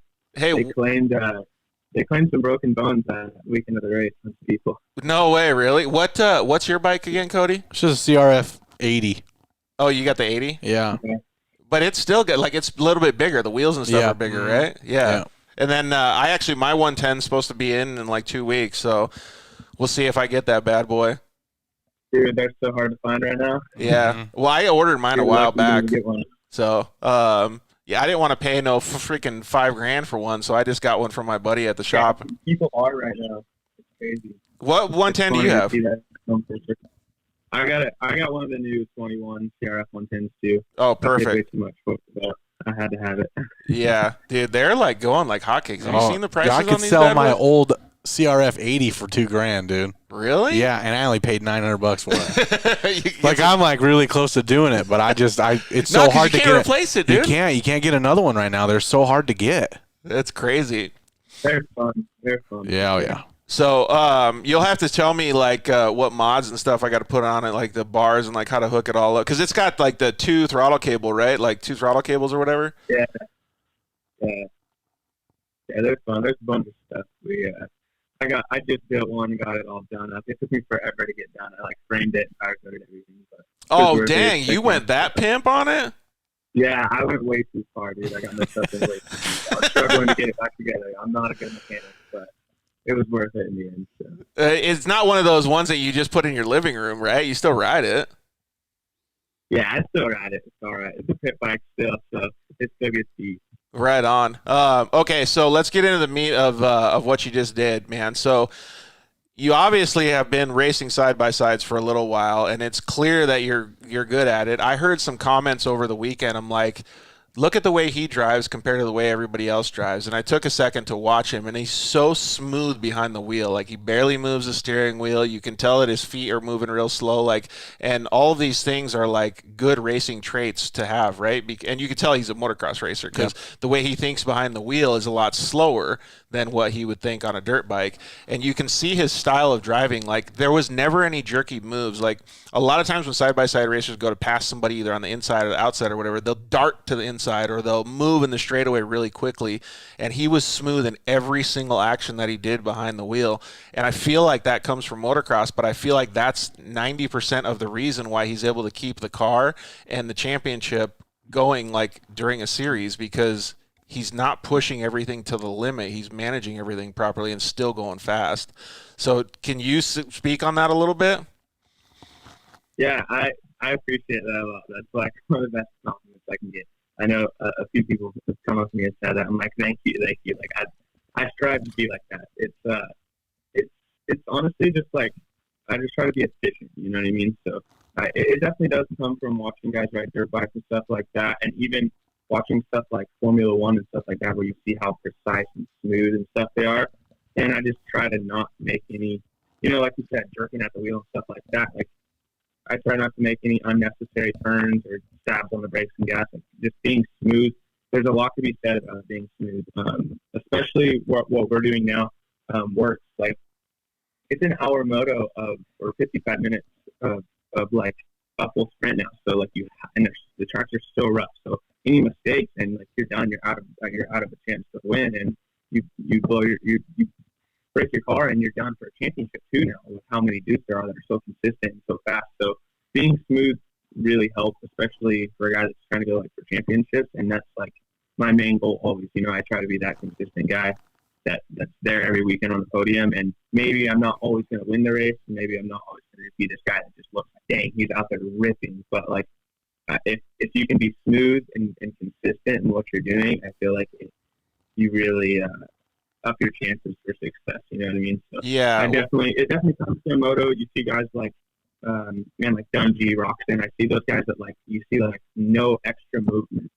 So they're so smooth and methodical with what you're doing, and you can tell like they're looking ahead. They know like they have their plan. So I definitely try to be like that. I feel like it makes for a safer racer, a faster racer, and all in all more successful. So well, so I have a comment about that.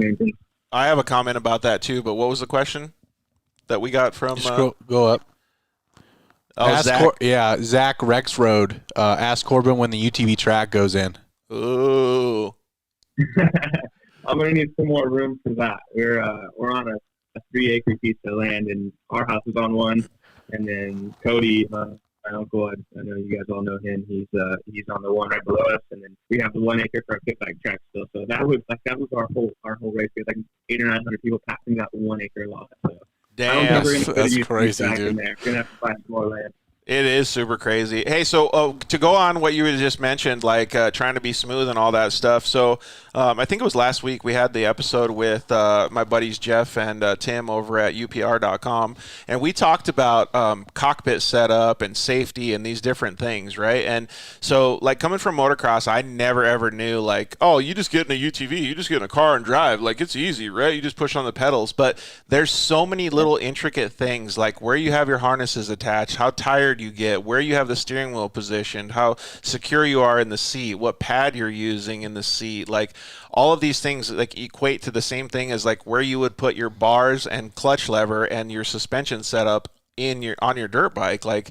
they're so crucial, like millimeters. Yeah. And so like they were talking to me, and I've known them for a long time, so they've set up my cars and stuff, but they were talking to me about how all of the professionals do this. They really get everything set up like perfectly for their car. Like, do you do any of that stuff? Yeah, definitely. I know, like, a lot of times that's kind of just personal preference too. Some guys really hop in anything and really don't care, and some guys are like, has to be perfect. I'm definitely more on that side of like wanting it to be like myself in my perfect position, you know. So I always like to get my feet up really close to the steering wheel. People make fun of me because I look like I'm driving NASCAR. You know how they're all up here, but that's what I did too. I like to have control of the steering wheel and then being up close, you know, with my feet on the gas and brakes. Like I don't want to be out stretching my legs. So definitely there is a point of like, if you're comfortable, you're not fighting things like if you're super far from the steering wheel, you don't got much control and stuff like that. So definitely like being comfortable in anything, any type of racing is always key, especially for guys that like that. You know, like I said, some guys get in and honestly like really don't care and they still can go fast. But I'm more of that OCD type where everything has to be kind of perfect and planned out. So I definitely like my stuff. They're the same. Cody was comfortable and right for me. Yeah, and both of us, like, I mean, all three of us could drive whatever, but, like, Cody was kind of the same way, too. Like, when we were, he was like, yeah, my setup's pretty good. And I'm like, I went over there and I made some adjustments to him and his wife in the car. And he was like, no freaking way. I can drive so much better. There really is so much more. A lot of people don't understand. Yeah, no, it's the little things, especially when you're racing, you know, if there's a UTV, usually guys think that it is easy to hop in, and it is, don't get me wrong. It's such a good thing for a consumer because anyone can hop in and just, you know, you don't got to shift and stuff, so you can just hop in and drive. But the difference from just hopping in and driving and like to be at a level where you're winning races and stuff is so drastic. So it is all those little things add up to how you win a race, you know. That's why you're sitting out there like having meetings and talking about how to win more races. He just won the championship. He's not even taking a break. He's going to like learn more. Hey, so Cody and I were talking about like all UTVs and stuff earlier.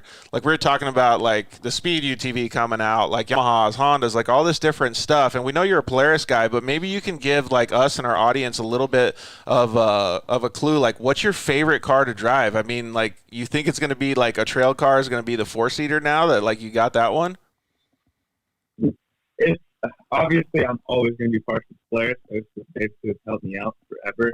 So it's definitely always going to be the Polaris.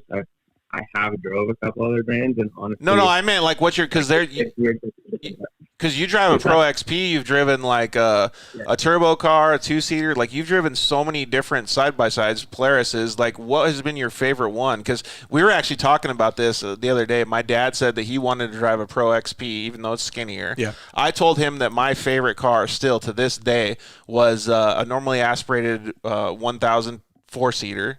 Like, I love that car. Like, it was so good. It's so easy to handle. Like, yeah, we had one of those that we beat to death, dude. Yeah, honestly, for me personally, I love the Pro XPs. Like, the Turbo S's are really good too. I know a lot of guys like those because they're wide. I don't necessarily even love the long travel. You know, I don't mind it being a skinnier car. They're kind of more nimble being in the Pro XPs. So on my race car, I do run long travel just because the WORCS races are really, really rough. But man, my stock, I just sold it, but recently. But I had a play car that was bone stock, had wheels and tires on it, and a Pro XP, and it got it done everywhere. Like I didn't even mind it not having long travel. You know, like it was so nimble and quick. So that would for sure be my favorite. But I will say, like, you can definitely have some fun in a 4-seater. I know me and my little brother grew up in a 4-seat 900 when those things first came out. My parents got one, and dude, that thing had to have. Dude, the 900s are still sick. I think they're a comfortable car to drive, man. Like, I was homeschooled too, all through high school, and so was my brother. So like, we'd seriously, and in our town too, like there's not many cops and anything like that. We'd hop in that thing once our friends hopped, like got out of school and stuff. So when picked up a couple friends, threw them in the back, and just ripped through the hill like every day. So, Matthew Jordan just commented and said we smashed that thing. Yeah, dude. Shout out to him. He's out in Missouri now. You know what you could do? Like, exactly. I can see you guys like you going OCD and like making this like 4-seater like you just won like into something super nice or whatever. But I'm picturing it in a totally different world. Like get you and like Shelby and like Cody and like a few other people to just like make like a 3-turn track and just do time trials for like a little bit of bone stock car because that's bragging right straight up because there's nothing done to the car. Dude, there's nothing like ripping a 4-seater around. I probably have some videos that get me in trouble, but me and my brother used to rip. I mean, dude, to the street, all of it. Like, we used to have so much fun. I think that's probably where I got good driving. I don't know, like, we spent so much time. Hey, got used to that. So speaking about spending time like doing stuff, Elliott Watson just chimed in. He just left a conversation with us, but he just chimed in on Facebook and said, "Did all the sim laps help you win the championship?" Dude, shout out to him on getting it done at the 1000. But yeah, Elliott's cool. He's a good kid. I'm pumped for him on his win. But yeah, I raced on the sim with him a lot actually. And all the short course boys, him, Ronnie, Dickerson, a bunch of those kids, we all got sims. So dude, the sim is so hard. Have you tried it yet? No, I want to though. Dude, it's so hard. It's not easy, dude. It's not easy. I got on that thinking like, oh, I know how to drive. You know, I got it and smashed in the walls, everything. I was like, wow, I suck. But it's they're fun for sure. Like we're all in a Discord together, like with headphones on, talking about racing. It's a lot of fun for sure. But what's this last comment over here? It actually does. It does help a little bit, I will say. Zach Rios said he is your photographer now. Like crying, laughing. I don't know who Zach Rios is, but apparently he wants to be your photographer. I know who that is. That's a little local kid in the way, but he's funny. Oh, is he out there spying on you guys, taking shots? Probably. Who knows? He's a funny kid. Nice, dude. That's cool, though. That means you got some pretty good fans, dude. Already out there in Nuevo talking about you guys, taking pictures. Dude, he's probably posting about you guys on Instagram. Ripping. That's awesome, man. So, honestly, dude, I think it would be super cool if you guys did a little Insta-banger on, like, each one of you guys gets one lap, no practice laps, and see who can bang out the fastest lap, like, on a 3-turn track real quick and see who wins. You just gave us an idea. We're going to have to now. I know all of us are going to say we're the fastest for sure. But dude, Lincoln probably want to get on that too. Dude, Lincoln's probably smoking. He probably would. He's better at everything than all of us, dude. And Ryan Leverton said prospect. He said crying, laughing too. Shelby did too. They both did? Yeah. Oh, is it? That's his nickname. Yeah. Nice, dude. Yeah, see, out there in Nuevo, dude, they got it going on. Yeah, man, we got to move there. Go have some fun with those guys. It's a tiny town. So. It sounds kind of like where Cody and I grew up, like in a pretty small area too. So I love that, man. You guys are out there living the dirt life for real. Yeah, definitely. Like it's we're super close to like all the factories. So like Pro Circuit, Monster Energy, Yamaha, all those guys come and test. There's a beast sand track. It's so gnarly. Just like a couple minutes from my house here in Nuevo, that those guys are always riding on doing outdoor testing. So it's definitely like moto is huge out here. If you don't ride dirt bikes, you either ride horses or ride dirt bikes. Yeah. Oh, dude. So it's pretty cool. I just remembered a question that I have to ask you. We got to let you go in just a second, though. So Shelby told us to go to dang it, I already forgot the name of the Mexican restaurant that's in Riverside. But so she told us to go to one place, and I wasn't that stoked on it, but the tortillas were like off the chain. Like they were so good. Anchos. Yeah, Anchos. That's it. So what about like by Nuevo though? Because I drove through there like 2 weeks ago. There looked like question. El Camal. What's it called? El Camal? El Camal is dude, I saw that one. Dude. I drove right by it. It's the spot right in the center of town, dude. We ride pit bikes down there all the time. Dude. Straight down on pit bikes, right down the road, get some tacos. It's the best. I'm in, man. All right, Shelby. So it's on. All right, so we're gonna do a Anchos. Look, see Anchos. El Camal, dude, but she's about Anchos though, dude. That's her jam. You gotta get the funniest street tacos for sure. Yeah, she said. We're at El Camal or at Anchos? El Camal. No, El Camal. You gotta get some funny tacos. Dude, we're gonna. All right, so they're gonna have to have a three rider or like a single lap battle in the 4-seater, and then Shelby and I are gonna have to be on the sidelines having a battle of the freaking tacos, Anchos against El Camal, dude. Dude, all right. So, yeah, man, I appreciate you coming on the show. That was pretty awesome that you guys did so well. That was the second WORCS race that I've ever been to. And first of all, the community and everybody at the WORCS races is fantastic, dude. So to see like everybody come on and be so, well absorbed and just like have us come in doing photos and videos and interrupting their whole race day and stuff, it's just awesome to have that like camaraderie, man. I love it.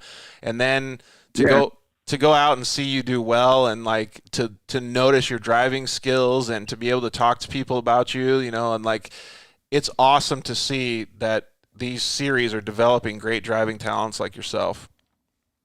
Yeah, I appreciate it, dude. It's definitely cool. We've been WORCS racing for a few years now, and there's a lot of people that have become like family out there. So it was almost kind of bittersweet this weekend because that's going to be my first or my final real WORCS season. We may be here like back out there here and there, I guess, do a few races, but we're going to be moving on back east and some racing. So. It's kind of bittersweet. It was cool to end it off on the championship, though. So what's the 21 plans? Are they to move series? Yeah, it's man, it's not much of a secret anymore. Yeah, me and Cody are going to be going out and racing the SXS series out there all season, so it should be fun. It's pretty sick out there, dude. We've told you. Everyone's been here tonight. So we went out there earlier this year and got our butts kicked the first time. But we went back again. I was able to win in the RS1, and then we're kind of just hooked out there. Dude, it's so much fun. Like the whole vibe out there is sick. Like everyone's just like it's just so cool. So it's huge. It's blowing up, and Polaris kind of wanted us to go out there and make a showing too. So it kind of like it just worked out cool. We were kind of just ready. Me and Cody were kind of ready to just try something different, and that popped up. We tried it, kind of fell in love with it. Polaris was on board with it, and kind of all the pieces came together, and that's what we're going to be doing. So we've been definitely planning, scheming. That was what we were just talking about before I came on the show here with you. We're all in the living room talking about stuff for that. So I think you guys are going to do. Something new. I think you guys are going to do really well out there. I think the level of competition is going to be up there pretty high though, because there's so many drivers that are over there. It's going to be insane. It's going to be insane for sure. I know the Can-Am boys, Hunter and Cody Miller, they're quick. They've been out to the WORCS races some too, but they were out there kicking butt all year this year. And another Can-Am guy, Kyle Hart, out there. They were ripping out there, so they were hard to beat. So it's going to be stiff. I know a lot of guys are going in. Me and Cody are going out there. I think a few other Polaris guys are going to be heading out there with us, and then I know there's even more Can-Am guys coming. I've been hearing rumors about Honda even coming to do some stuff out there. So there's going to be a lot of. Well, who doesn't want the money, dude? Dude, the money's insane. Yeah. So it's hard to see that opportunity and not take it. You know what I mean? So we're jumping. We're kind of taking a leap of faith and heading out there and gonna see how it goes this year. Yeah, I might hitch a ride with you guys one of these days to go out there again. So we're gonna since it's a little far for the Dirt Life to travel, we actually have one of our guys, Alfonso, is gonna go cruise out there, and he's gonna be living out there. So he's probably gonna be all up in your guys' face with the camera 24/7 when you guys have races. Yeah, no, I'm looking forward to it. It's gonna be a fun year for sure. Great. Yeah, I know. That'd be cool. Dude, now we got Lane Eddy. He commented in, no, Zapata's is better than El Camel. Great, dude. Now, so he's trying to throw in another one? All right. Zapata's is pretty good, too, but I'm cheap. Zapata's is more expensive. Dude. Still my spot. Dude, yeah, I like the just whatever Dollar Street taco kind of swag. That's where I go. Anyone that knows me knows I'm super cheap. That's my spot. Right on, man. Well, hey, congratulations on your championship, all the hard work you've been putting in. I know your team is going to do very well at Texplex. Obviously, you got that new 4-seater coming on, so I can't wait to see some videos of that bad boy too, dude. Like, it's awesome to see your hard work paying off, bud. I appreciate it a lot, dude. Thank you. Thank you for having me on the show. Hopefully we can do it again soon. Yeah, definitely. I definitely want to do that, but maybe ride mini bikes first. So I'll see you soon, bud. Definitely. Looking forward to it. All right. Tell the family we said hello, too. Later. Yeah. I will. Thanks, guys. Dude, we say this all the time, right? Like how awesome it is to have people like him on the show, but it's really the support mechanism the family's around, right? Like, growing up with your dad racing and stuff, how, like, awesome the support mechanisms are, right? Yeah. So it's cool. Hey, we're going to take a quick commercial break again, and we're going to be back with Zach Jeffers from Side by Side Guys. We're going to talk some dunes, some trail riding. We'll see you guys in a second.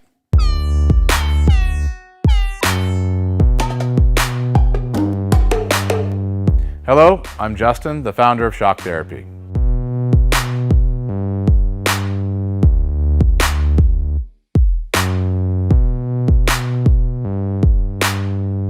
Shock Therapy has been around for 5 years, but we have personally been tuning suspension on off-road cars and race vehicles for over 25 years. We tune between 10 and 15 cars per day, every single day of the week.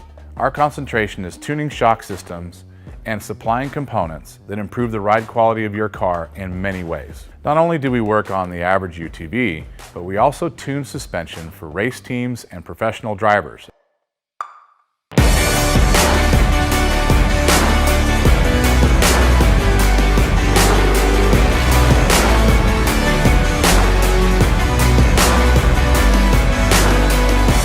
We currently tune for over 87 race teams in Best in Desert and Score. Our clients and race teams rely on our suspension components to allow them to win races and keep them safe. Suspension is a moving target. We are always trying to hit that target with every customer that we work with.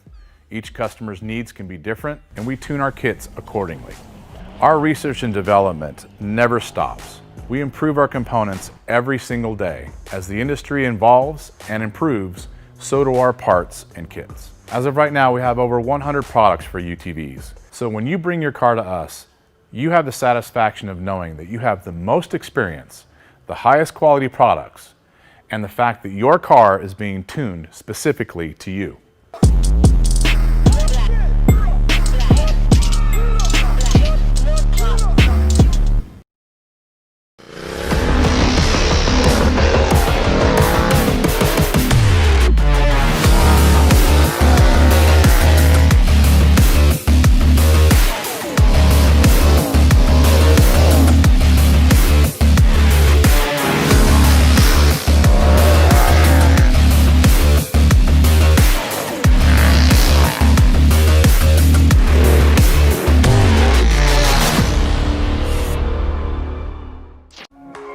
Zollinger Racing builds the best aftermarket products available.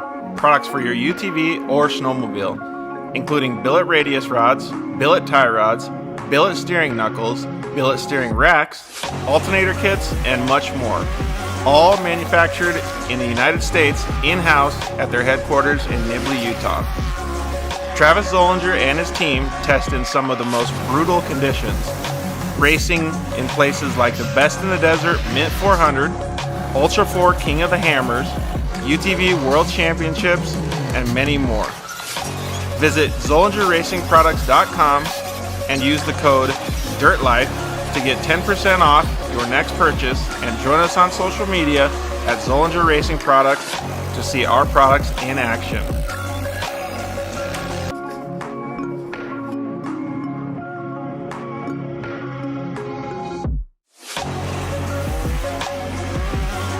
Zollinger Racing, the best products, period.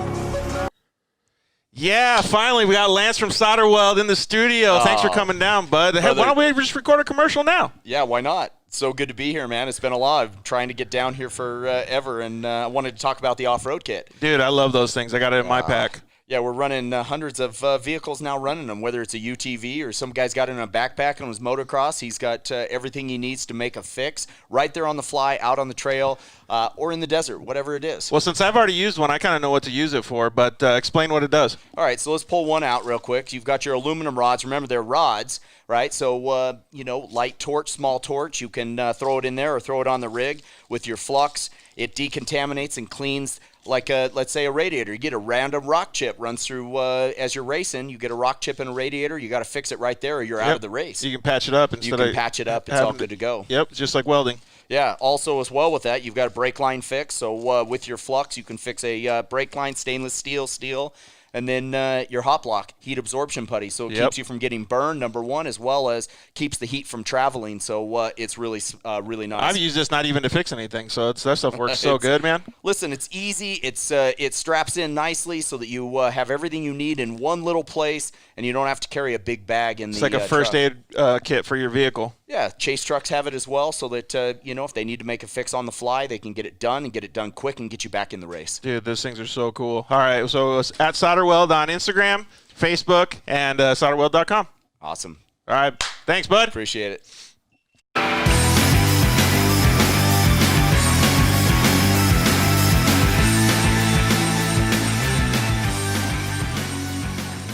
Yeah. We are back. Episode 65 of the Dirt Life Show is going pretty smooth. We got a couple little technical issues, but man, we're pretty pumped. It's awesome to be able to talk to all these guys.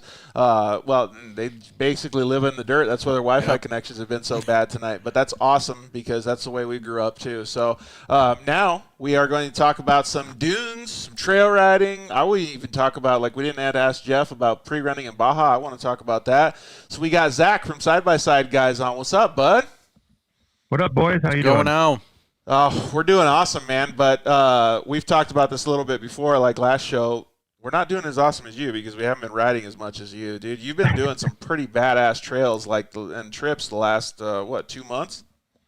I think it's more or less just doing fewer trips but making them more epic. So that's kind of what we've been focusing on this year, is making some pretty epic content, and we're totally stoked to start getting some of that out there. Dude, what's been some of the funnest places? Because, like, seeing all those guys down there in Baja pre-running, seeing you go to, like, Trail Hero, seeing you go to, what was it, UTV Takeover, like, all those look so fun, dude. Yeah, so we've had the privilege of getting out to some unique places this year. One of the favorite locations for us is obviously the Oregon coast, where they got Coos Bay dunes, and they also have Winchester dunes. Two very similar but different places in their topography. So pretty awesome views with the ocean, Oregon being one of the most beautiful states out there in the first place. That's a pretty epic area. We just got back from Sand Hollow in the Moab area doing UTV Takeover there. We've been, from Nevada to Canada through Idaho and Montana.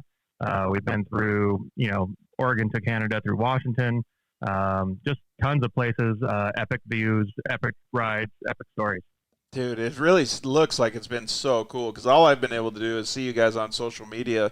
One of the places, like, I can kind of relate this to some of the people in Arizona, Cody. So we have a place called Bowie Hot Wells. It's basically a hot springs, but there's dunes around it. They're small dunes, but it kind of reminds me of the stuff that you see in Oregon up there that you guys went to. The dunes are a little bit bigger up there, but it's got a beach, dude.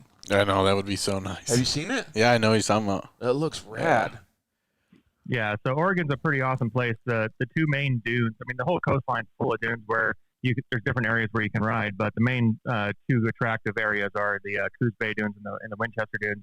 And Coos Bay is very much a all-man's dunes, like pretty much any car, any speed, you can get out there and enjoy it and have fun. There's lots of little darty trails where you can get in and out of the brush. You can get out to the ocean and actually ride the ocean, which is awesome. Pretty epic area down there. And then Winchester, they have some of the biggest dunes in the Northwest, if not all the way until you get to Canada California. So pretty huge dunes that you can do a lot of really cool carving and things like that on. Some more obstacle and stunting you can do out there. It does get a little windy. It's Winchester for a reason. And the lift can get a little rolled off, and there's a lot of witch eyes where you can find yourself endowing over pretty quickly if you're not careful. And so it's a beautiful area, and I've been told there's some really awesome mountain riding out there. I haven't made it to Oregon's mountains yet, but we plan on doing that this coming year. Dude, it sounds like it'd be super cool. Cody's been to the dunes in Glamis a couple times. Well, actually, you go to Glamis and Gordon's, or where? I do both. This year, we haven't hit up Glamis yet. Where'd you go this year? Gordon's. You went to Gordon's twice? Both twice, yeah. Oh, really? Yeah, October 1st when it was 108 degrees out for 4 days. Yeah, so, dude, F that. Dude, I didn't want to talk about it. So how was it because they closed off a bunch of those dunes, right? In Gordon's? Yeah, or did they open them back up? No, they're closed off, but I mean, it doesn't affect anything. So where did you guys go riding at? You went to like the I-8 hill, and then You you can guys go. went around the You back? can go to the third, fourth set, fifth set of dunes. Mostly that. How are those? Are they super soft? Or are they Yeah, nice? they're like butter, man. Oh, and really? I don't know what the deal was with this summer, but the sand was the way the wind this year without any rain. The dunes were very, very peaky, and they usually Super are at the soft, beginning too. of the year, but they were super soft. There was witches' eyes that were in odd places. I blew out a tie rod coming down I-8, and it was, yeah, that's how I broke it at night. Just cruising down in a normal hill that gets ran all year long. A wall of sand was sitting there, and I hit it last second. Bam! It was one of those blind walls or whatever? Like you Yeah, can't it was see weird. My lights, I could see everything, and I hit it, man. And that was 20 minutes into it. Oh, This shit. first ride, yeah.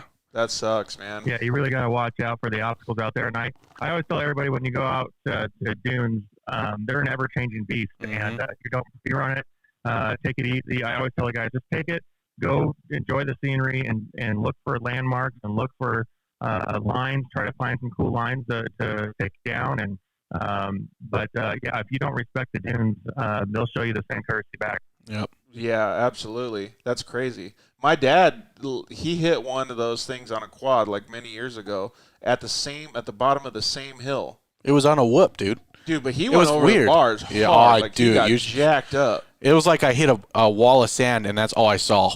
We were Yeah. covered.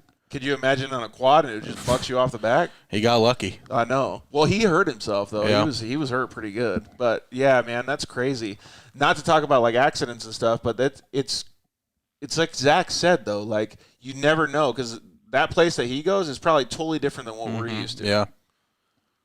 Yeah, you definitely have to understand the respect that the ground gives you and take the time to learn it, because just like the first ride out in the dunes, right? Like a brand new UTV owner going to the dunes should absolutely go with somebody that's been there at least 5-10 times. Yeah. Yeah. And knows the trail etiquette, knows the dune etiquette, knows what to look for, how to point things out, and just be really educational in the approach and friendly with it, and say, you might think that you're going to get this under your belt, but what you have to understand is that every time it changes.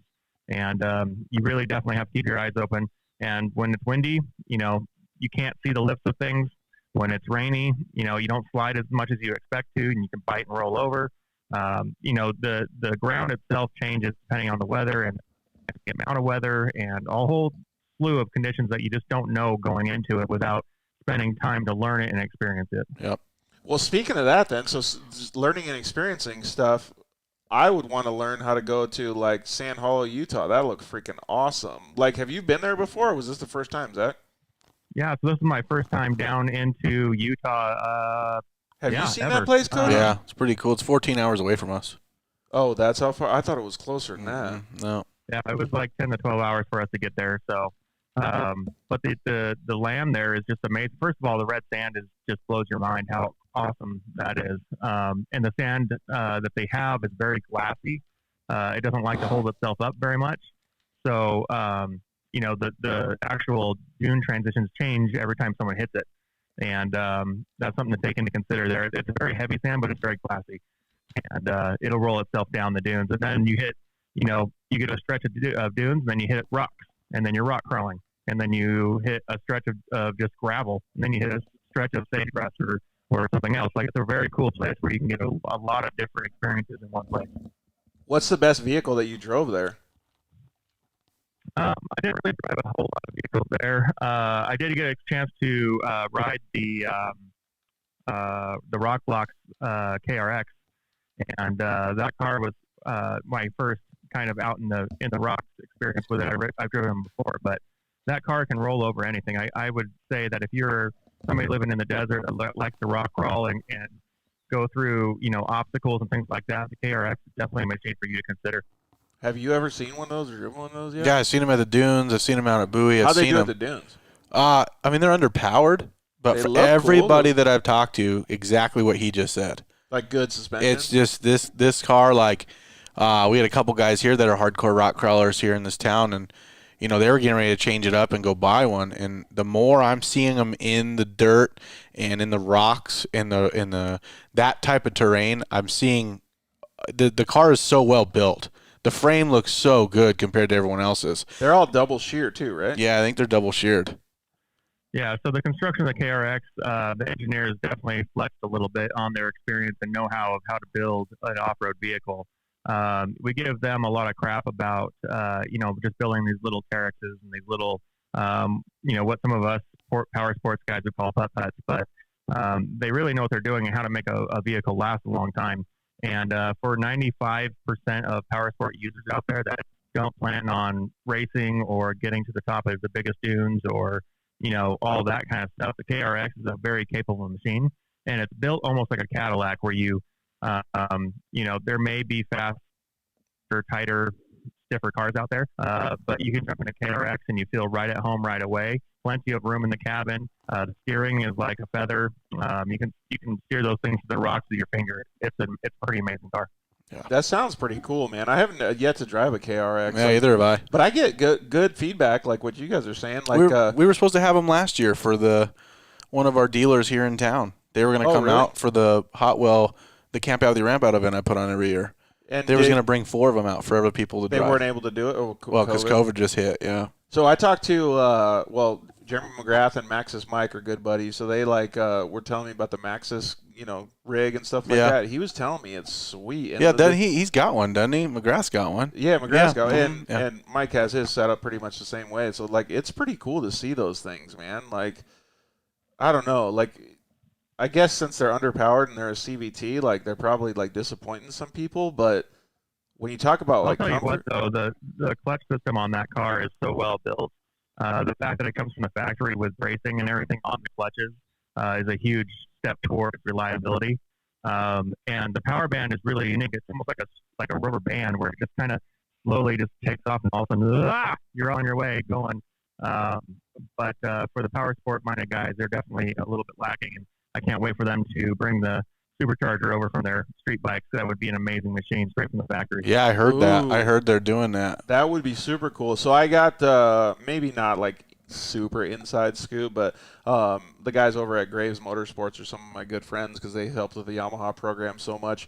So they just made an exhaust pipe for the Honda Talon, which is insane cool looking. And then they did some stuff. Now they're a factory Kawasaki effort in the street bikes, and they were saying that those KRXs you can put some ponies in them pretty easy.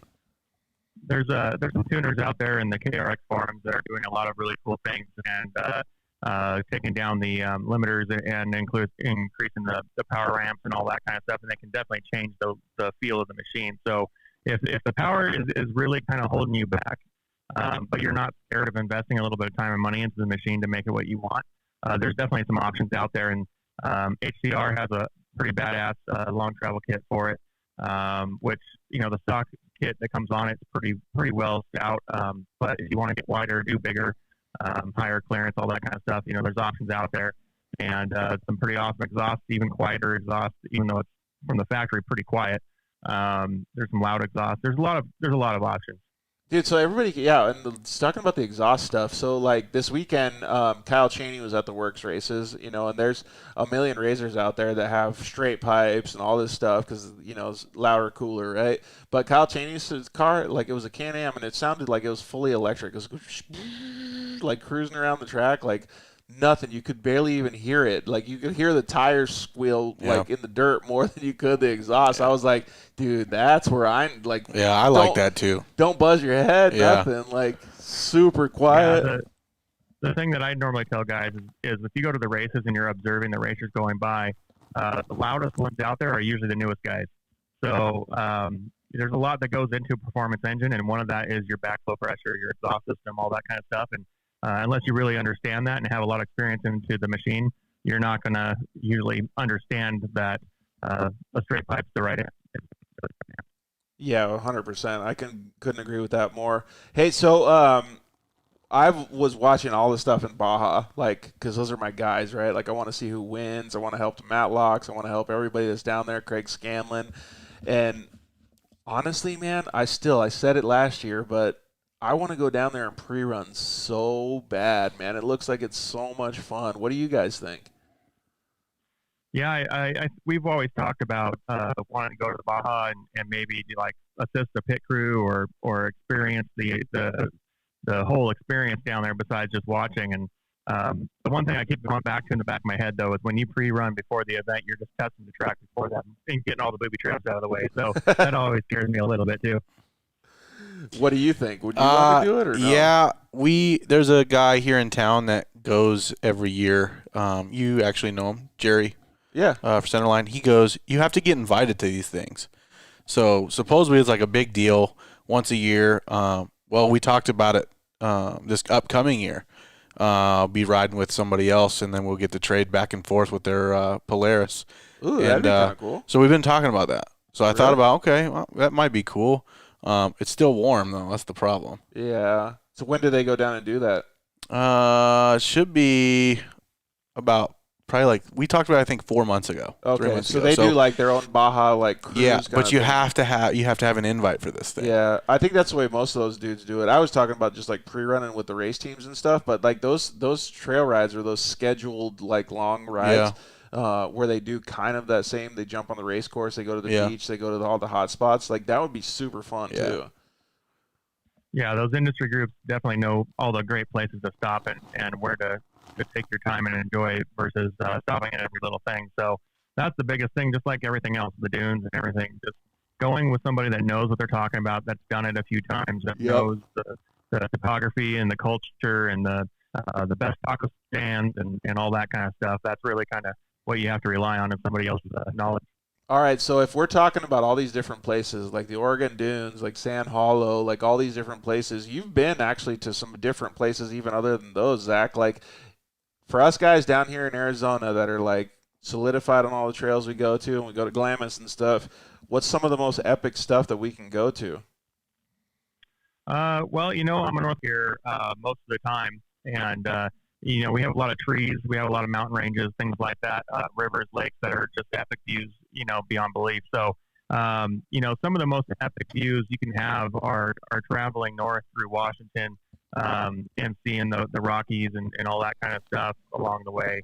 All the different mountain ranges that you can experience there. Each outlook that you end up on is just completely different. And there's some pretty epic campsites up on the ridges of these mountain ranges where you can actually ride for hours out to these ranges and park up on the ridge and have, a 2,500 foot downhill drop in front of you while you look at the snow-capped mountains across the valley. So, that's crazy. That's the stuff that really, gets me going is that kind of an experience and being able to know that view at that moment in time is experienced by nobody else but you. Dude, that would be sick, right? Yeah, we just got Little Mount Lemon here. We can go hang out on the top. Could you imagine the difference in Instagram I photos? could only imagine. Just the depth, man. Like, we think that's big, when you look up that mountain range. Dude, well, and I'm scared of heights, too. There's rides we went on this year where, we had 4,500 feet, 5,500 feet of elevation change in an afternoon. And, that's not a slow process. You're going up and down it quite a bit. And, the adventure that you have doing that is pretty unique, experiencing the different changes in topography where, if you're down south in the desert, for the most part, most of it looks the same. You might get some change of scenery on the mountain peak that's next to you or the valley below you or whatever. But for the most point, it's pretty much brown and green cactus and brown cactus and some rocks. And but it's awesome, right? You get some epic sunsets for sure. And especially when you can get some weather systems down there and see the lightning storms come through and all that. It's a pretty epic place. But up here, as long as the wildfires stay down, you have the opportunity to see. We were at a point called Burnt Knob in Idaho. And, Burnt Knob is what it's called? It's called Burnt Knob, and it was destroyed by a wildfire like years ago. And so most of the trees are all just skeleton sticks sticking up at the moment.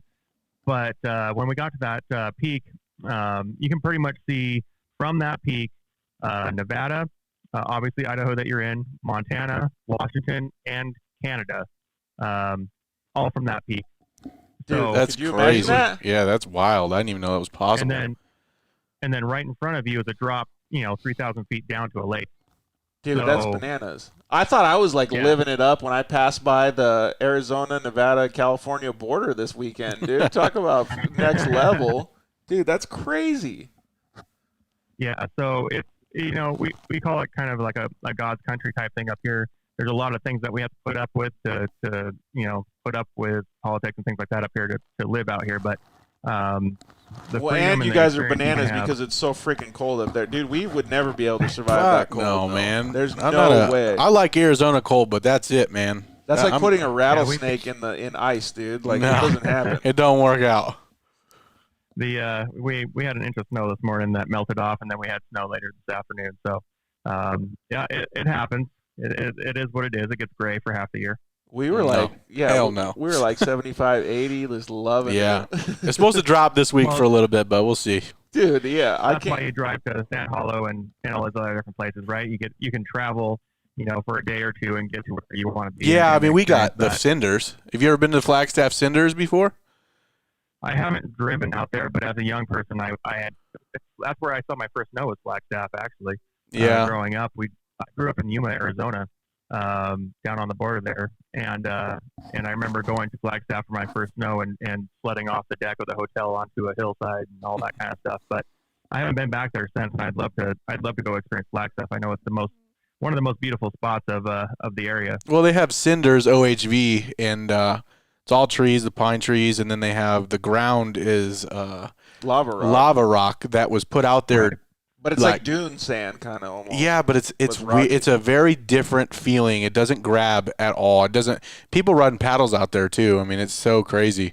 And some of these bowls that are there, if you're in an NA car, there ain't no way. It's like skating on like ice on the road though. Like it's just weird. It doesn't no traction whatsoever. Yeah, it's an odd feeling. But to get out of the heat here in Arizona, you go there in the middle of June, July, and it's 80 degrees as the high, you know what I mean? So that's doable, and at night it's 65, 70. So, dude, that was one of the funnest parts about it was doing the camping stuff. Like, when you went on all these trips, Zach, did you guys cook good food and grill out and have fun with everybody?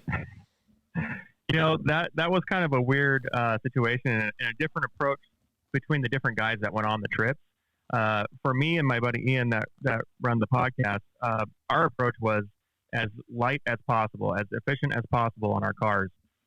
We did not want anything to hold us back. We didn't want anything to become a burden. We didn't want to have to deal with stuff, set up, tear down, whatever.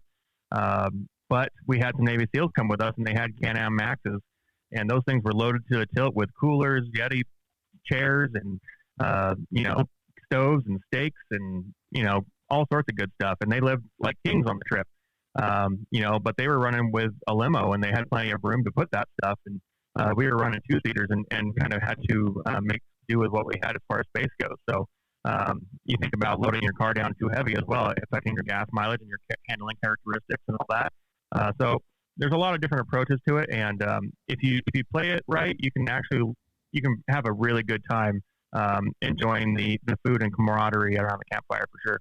Yeah, dude, that's one of my favorite things, man. I know, me too. Well, people are like. Plus, well, you got that new like fryer thing. Dude. There's always, like he just said though, there's always the guy that's the racy guy. There's always the guy that's like the prepared guy. There's always the guy that's the good cook, dude. I love that. Yeah, I've learned now. I do one big ride during the day at the dunes, and then the rest of it's kind of like just short cruisers, and then I like to hang out at camp. Don't tell Brian Lopez that, bud. Dude, I don't. Come on, man. That guy's trying to go on like he wants to ride 24-hour dune rides, man. Dune trip for 24 hours. This guy rides for 7 hours straight without stopping.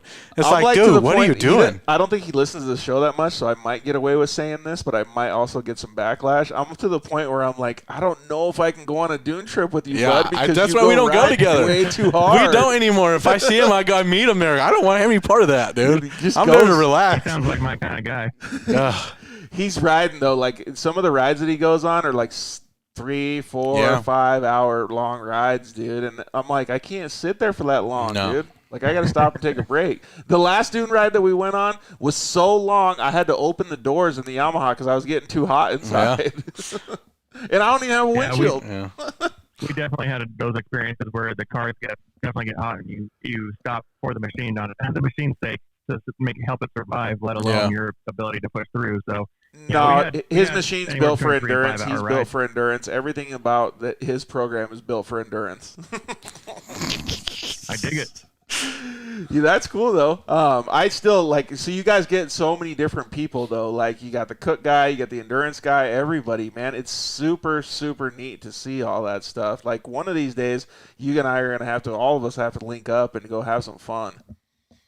Yeah, we're our Idaho trip. We had me, who was like a tech nerd, and who was Mr. Overland. We had 3 camera guys that were all of youthful spirits and loved having a good time and a good joke. And then we had 2 Navy SEALs retired. We had a buddy of ours that runs an off-road truck, diesel and Jeep business. So we had a lot of different characters and personalities there. So it was a really great time. And I think, going into your adventures, you really have to plan that out because too many personalities can create conflict when certain situations.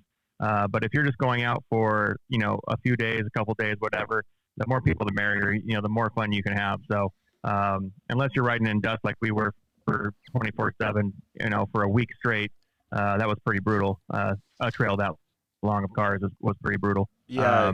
But we've been talking about going down to doing the Utah BDR and talking about possibly doing our own version of the California BDR from the coast over across it. So one of these trips we'll have to have you jump in.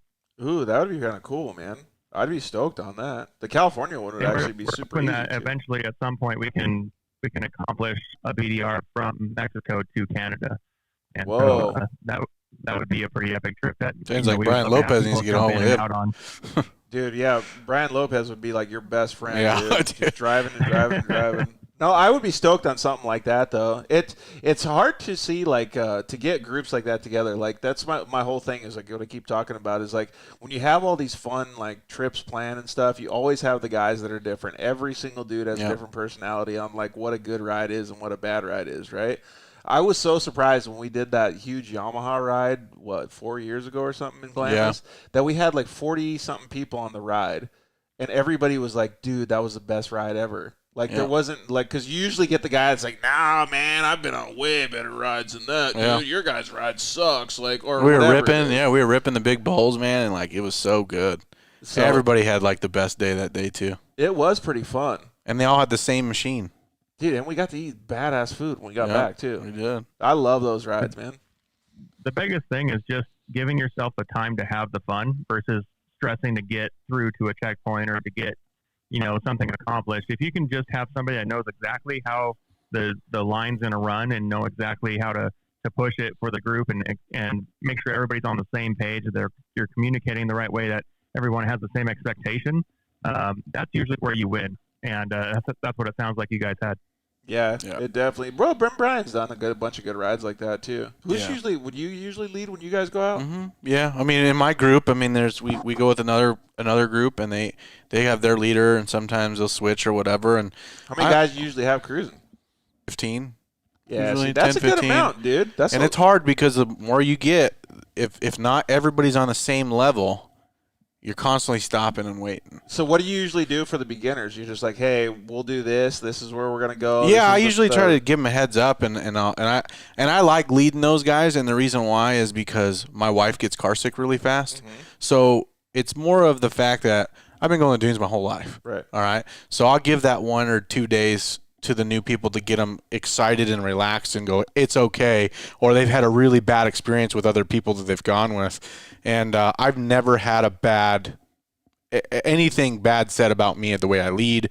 I'm very I don't hit every corner. Some of these guys that lead, but that's nice that you're nurturing them. Yeah, but even for me, but I also have somebody in the car that's puking, if not, So most of these people come off quads and dirt bikes, and they're making 180-degree freaking turns hitting that next ball. I'm like, why don't you skip that one, go to the next one, and you won't have that jerk, when you're ripping around. You got miles and miles and miles. You can go in a straight shot if you want to just hit every corner, and just flow. Yeah, some people just don't get it. That's what Kristen Matlock was saying, though. She's like, for Dakar, you have to hit them straight on now. Like, she was like, dude, it's brutal. Yeah, that's crazy. Like, I've seen some of them videos, dude. She's like, it's not the same as what you would think dune riding. Yeah. She's like, we got to go full tilt, smash into them, and go straight up and straight over them, dude. She's like, and shout out to Kristen's race team. The Matlocks have pretty much killed it this year, and going to Dakar is pretty epic. And I think is she the first Polaris rider, female rider to go to Dakar? I don't know if that's a true statement because I think there was some people that actually tried it. I think this is going to be the first real go that they give to it, like a real factory effort that they're going to do. So I think this is going to be one of the groundbreaking Polaris ventures that you see, and it's really, really cool to see the stuff that's going on behind the scenes with the team because it's no small feat, dude. Oh, yeah. Like the level of effort to be able to go and do this, like what they're doing and the effort that they're putting forward is phenomenal. Like it's so amazing to see. So what's Zach There's saying? a lot of people behind the scenes. Dude, it's crazy, man. And we don't even get to see half of it, right? No. Like so, and I mean, even them as drivers don't get to see half of it. So, but it's really cool to be able to at least touch the surface of this new venture that they're doing. And it goes along the same lines of what we introduced the show with, is like the level of dedication that's happening in the side-by-side arena is just so cool to see, dude. Yeah. It's just awesome.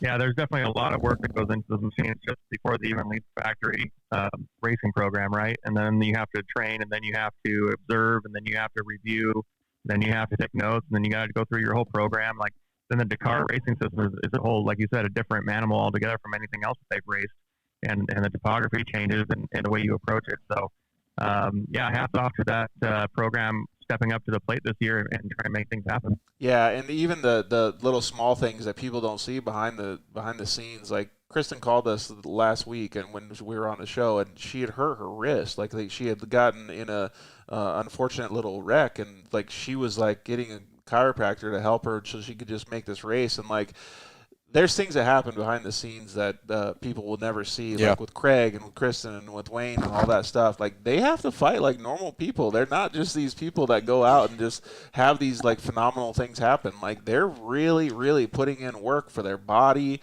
for their cars, like everything to be able to make these things happen, dude. It's badass.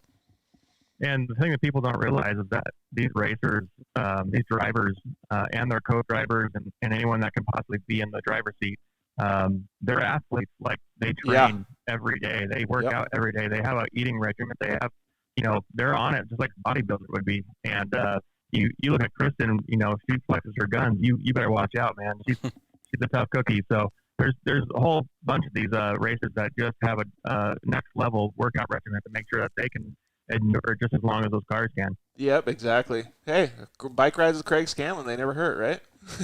That's right. They actually hurt me a little bit because he was like pinning it, and I was like, "You fucker, I can't keep up." Like, I saw that video. You're like, "Well, here I am by myself."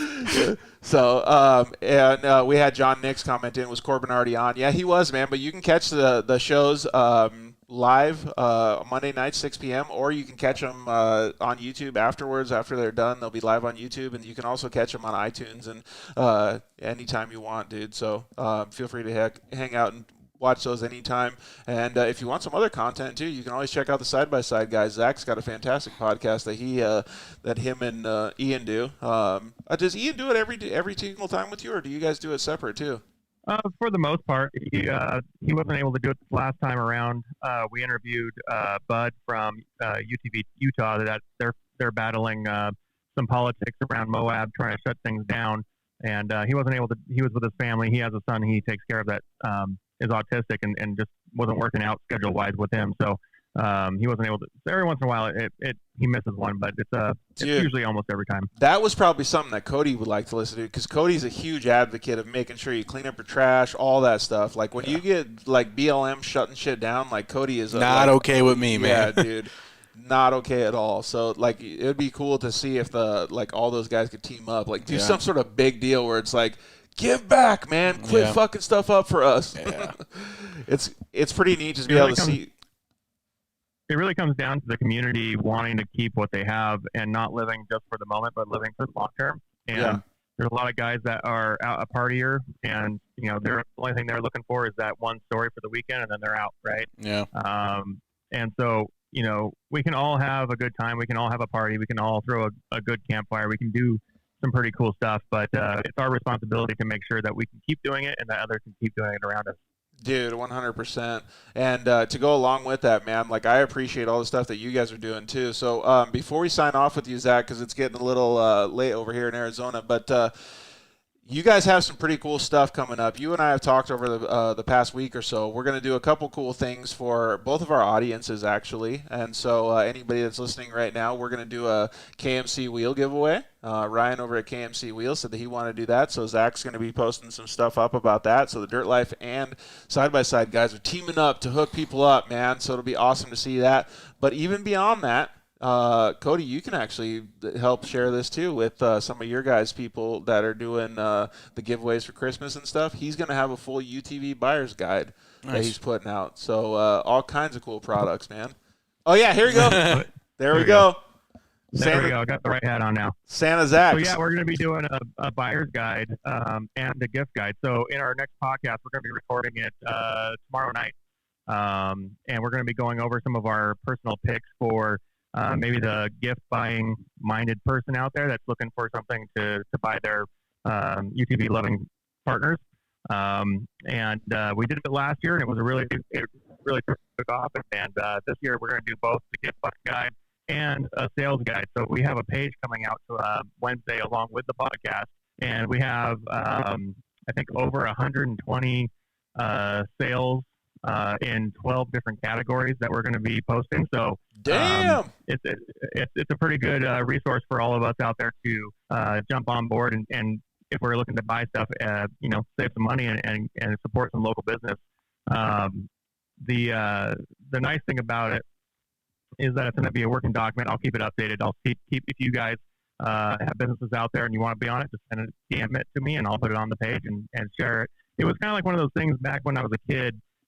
Sunday before Black Friday, you'd get the newspaper with an inch thick of advertisements in the paper, and you and your dad and your mom and everybody would sort through the advertisements and try to find all the best deals and all that. Cody, stuff. what do you want for Christmas this year, bud? Keep circling it. Yeah. Here, I want this one circling it. Here.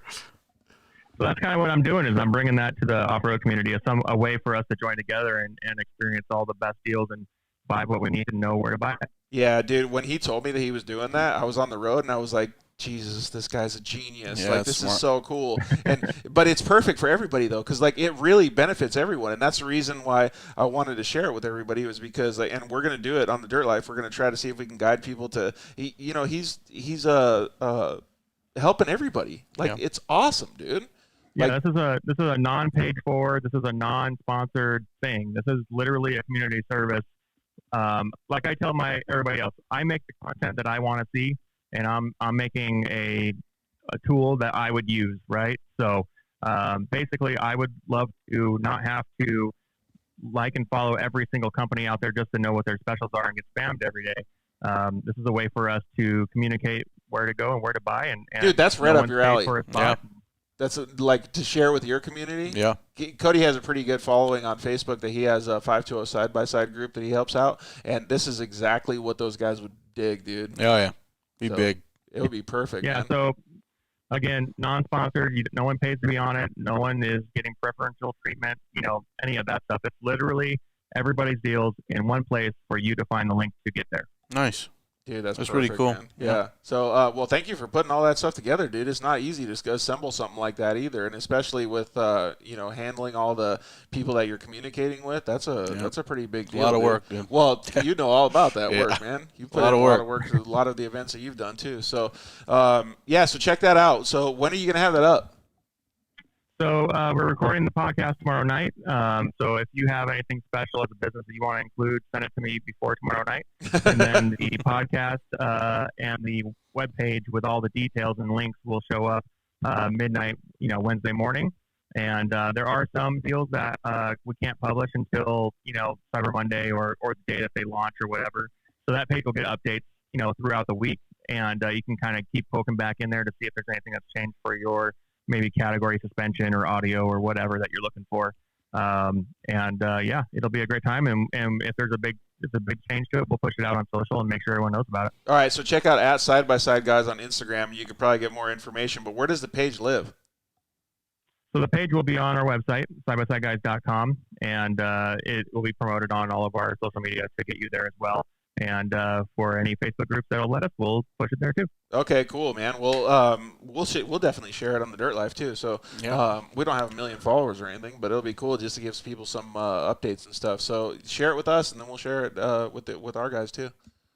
So before we get going here, I got a little challenge for you. You mentioned the other day you had some hot sauce dilemmas. You were picking between some spicy and maybe some more spicy. Yeah, so Cody can get along with this because he lives right by the Ace Hardware where I go to get some of these hot sauces, dude. Have you seen some of those ones? Yeah, you keep posting them, and I'm like, dude, I want to try them. Yeah, so let's see it. So right here, I don't know if you've seen this That's before. the chip, yeah. Oh, dude, this is the one we were trying to do. I want to do it.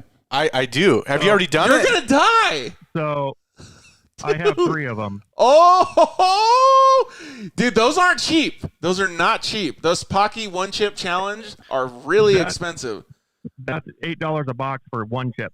Yeah, I'm totally in. I would do it. Dude, Brian Lopez wants to kill somebody for one of those. Really? Really? He had one? No, he wants one. Oh.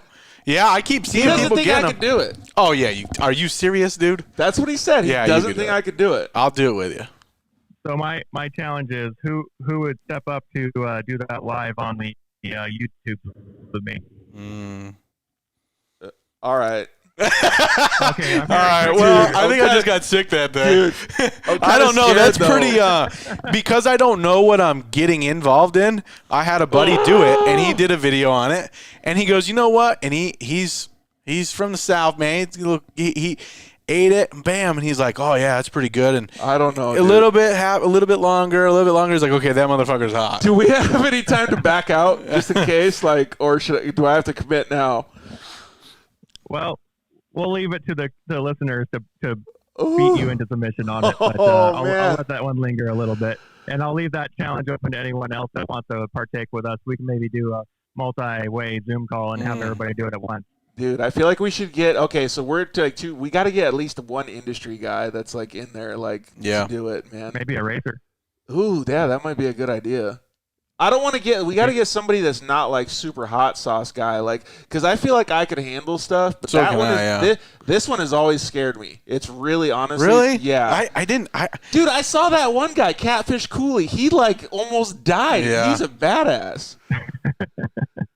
Have you? And I'm not going to say that, I'm going to, cruise through this thing, but I love myself a hot challenge, so. Ooh, that sounds good, man. All right. I'll think about it. Yeah, I'll give you a 99.9% yes here. But maybe that could be a Christmas present to our viewers. Holy crap. And they have the video. They have to post it. All right, so let me give you a little fun fact here. I ate, I don't even know what it was. It was it's a chipotle pepper, and I had a problem with this. And I ate it at my parents' house, and my mom was on the floor, she was laughing at me so hard. I was like, dude, I can barely breathe. I don't know what's happening to me right now. I feel like I'm going to pass out. All right, so what's the hottest thing you've eaten then? I had some hot sauce that has the pepper X and the scorpion peppers. I have there's a place in town where they have it's like a cilantro, good lord, jalapeno and curry pizza chicken. And I told the chef I need it hotter. It's not going to do it. And they're like, well, put sriracha on. I'm like, that's not going to do it. Yeah. You need to put something else on it. More jalapenos? No, got to do something else. And he went back to his secret lab in the back and brought something out and said this is his second level hottest sauce that he has that he uses for chicken wing competition. And he wouldn't let me have the hottest one unless I finished that one first. So that one was full of scorpion peppers and ghost peppers and a whole bunch of other stuff roasted up and grounded up and all that. It was pretty much a black paste. And that was a delicious scorpion pizza. That's now the hidden menu item at the restaurant. So, dude. I'm not going to be able to keep up with Zach. There's no way. I don't know, dude. You're pretty good. You're pretty good at what you do. Yeah. I'm surprised at the shit you eat. I'm surprised because I can't even keep up with you on that either. I like hot, but not like that. That's freaking gnarly. That's way hotter than my level of hot, dude. All right. Well, if I only have to do it once, I've been through worse in my life. So I'll put it there. Lifetime memories. That's what we want to build. Lifetime memories on YouTube, though, bro. That's forevers. Oh, fuck. All right. Well, my mouth's already what? Yeah. I can't. I can smell it. Maybe that's what you could get Scanlon over on. that over his head. Dude, I don't know if he would do it, but we'll try. All right. Well, okay. So I'm in. I'll try it with you, bud. But we're gonna have to figure out some other industry guy. Does Ian like hot sauce or hot stuff or not? No, really? he doesn't. He doesn't even like pepper. So Lettuce is too hot for him. pretty much. All right. So, dude. All right. So.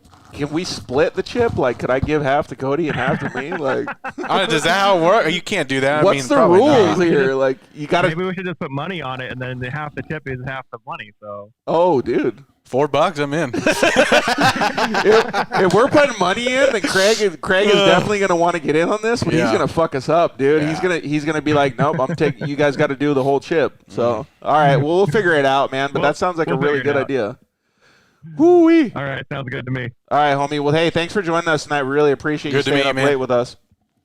Yeah, we'll talk to you boys later, and you guys have a safe weekend. Yeah, right, thanks for everything you do, man, too. I really appreciate it. All right, we'll see you later, Zach. Peace. Later. Dude. That got me thinking. I'm gonna die. I don't know. That got me thinking. I've seen my friends do it. I've seen people do it. Some people say it's brutal. Some people say it's not. I don't know. Dude, that guy Catfish Cooley is like the baddest dude for hot sauce. Crazy, yeah. And he's like, woo, this is hot. So I don't know, man. I'm gonna have to figure it out. But yeah, that's gonna be a pretty good challenge. I think he's one-upped us on the whole challenge. Yeah, that's pretty good. I never even thought about doing something like that. Because I don't want to kill people. Signing waivers. Yo, dude, that's actually not a bad idea. Sign waivers, dude.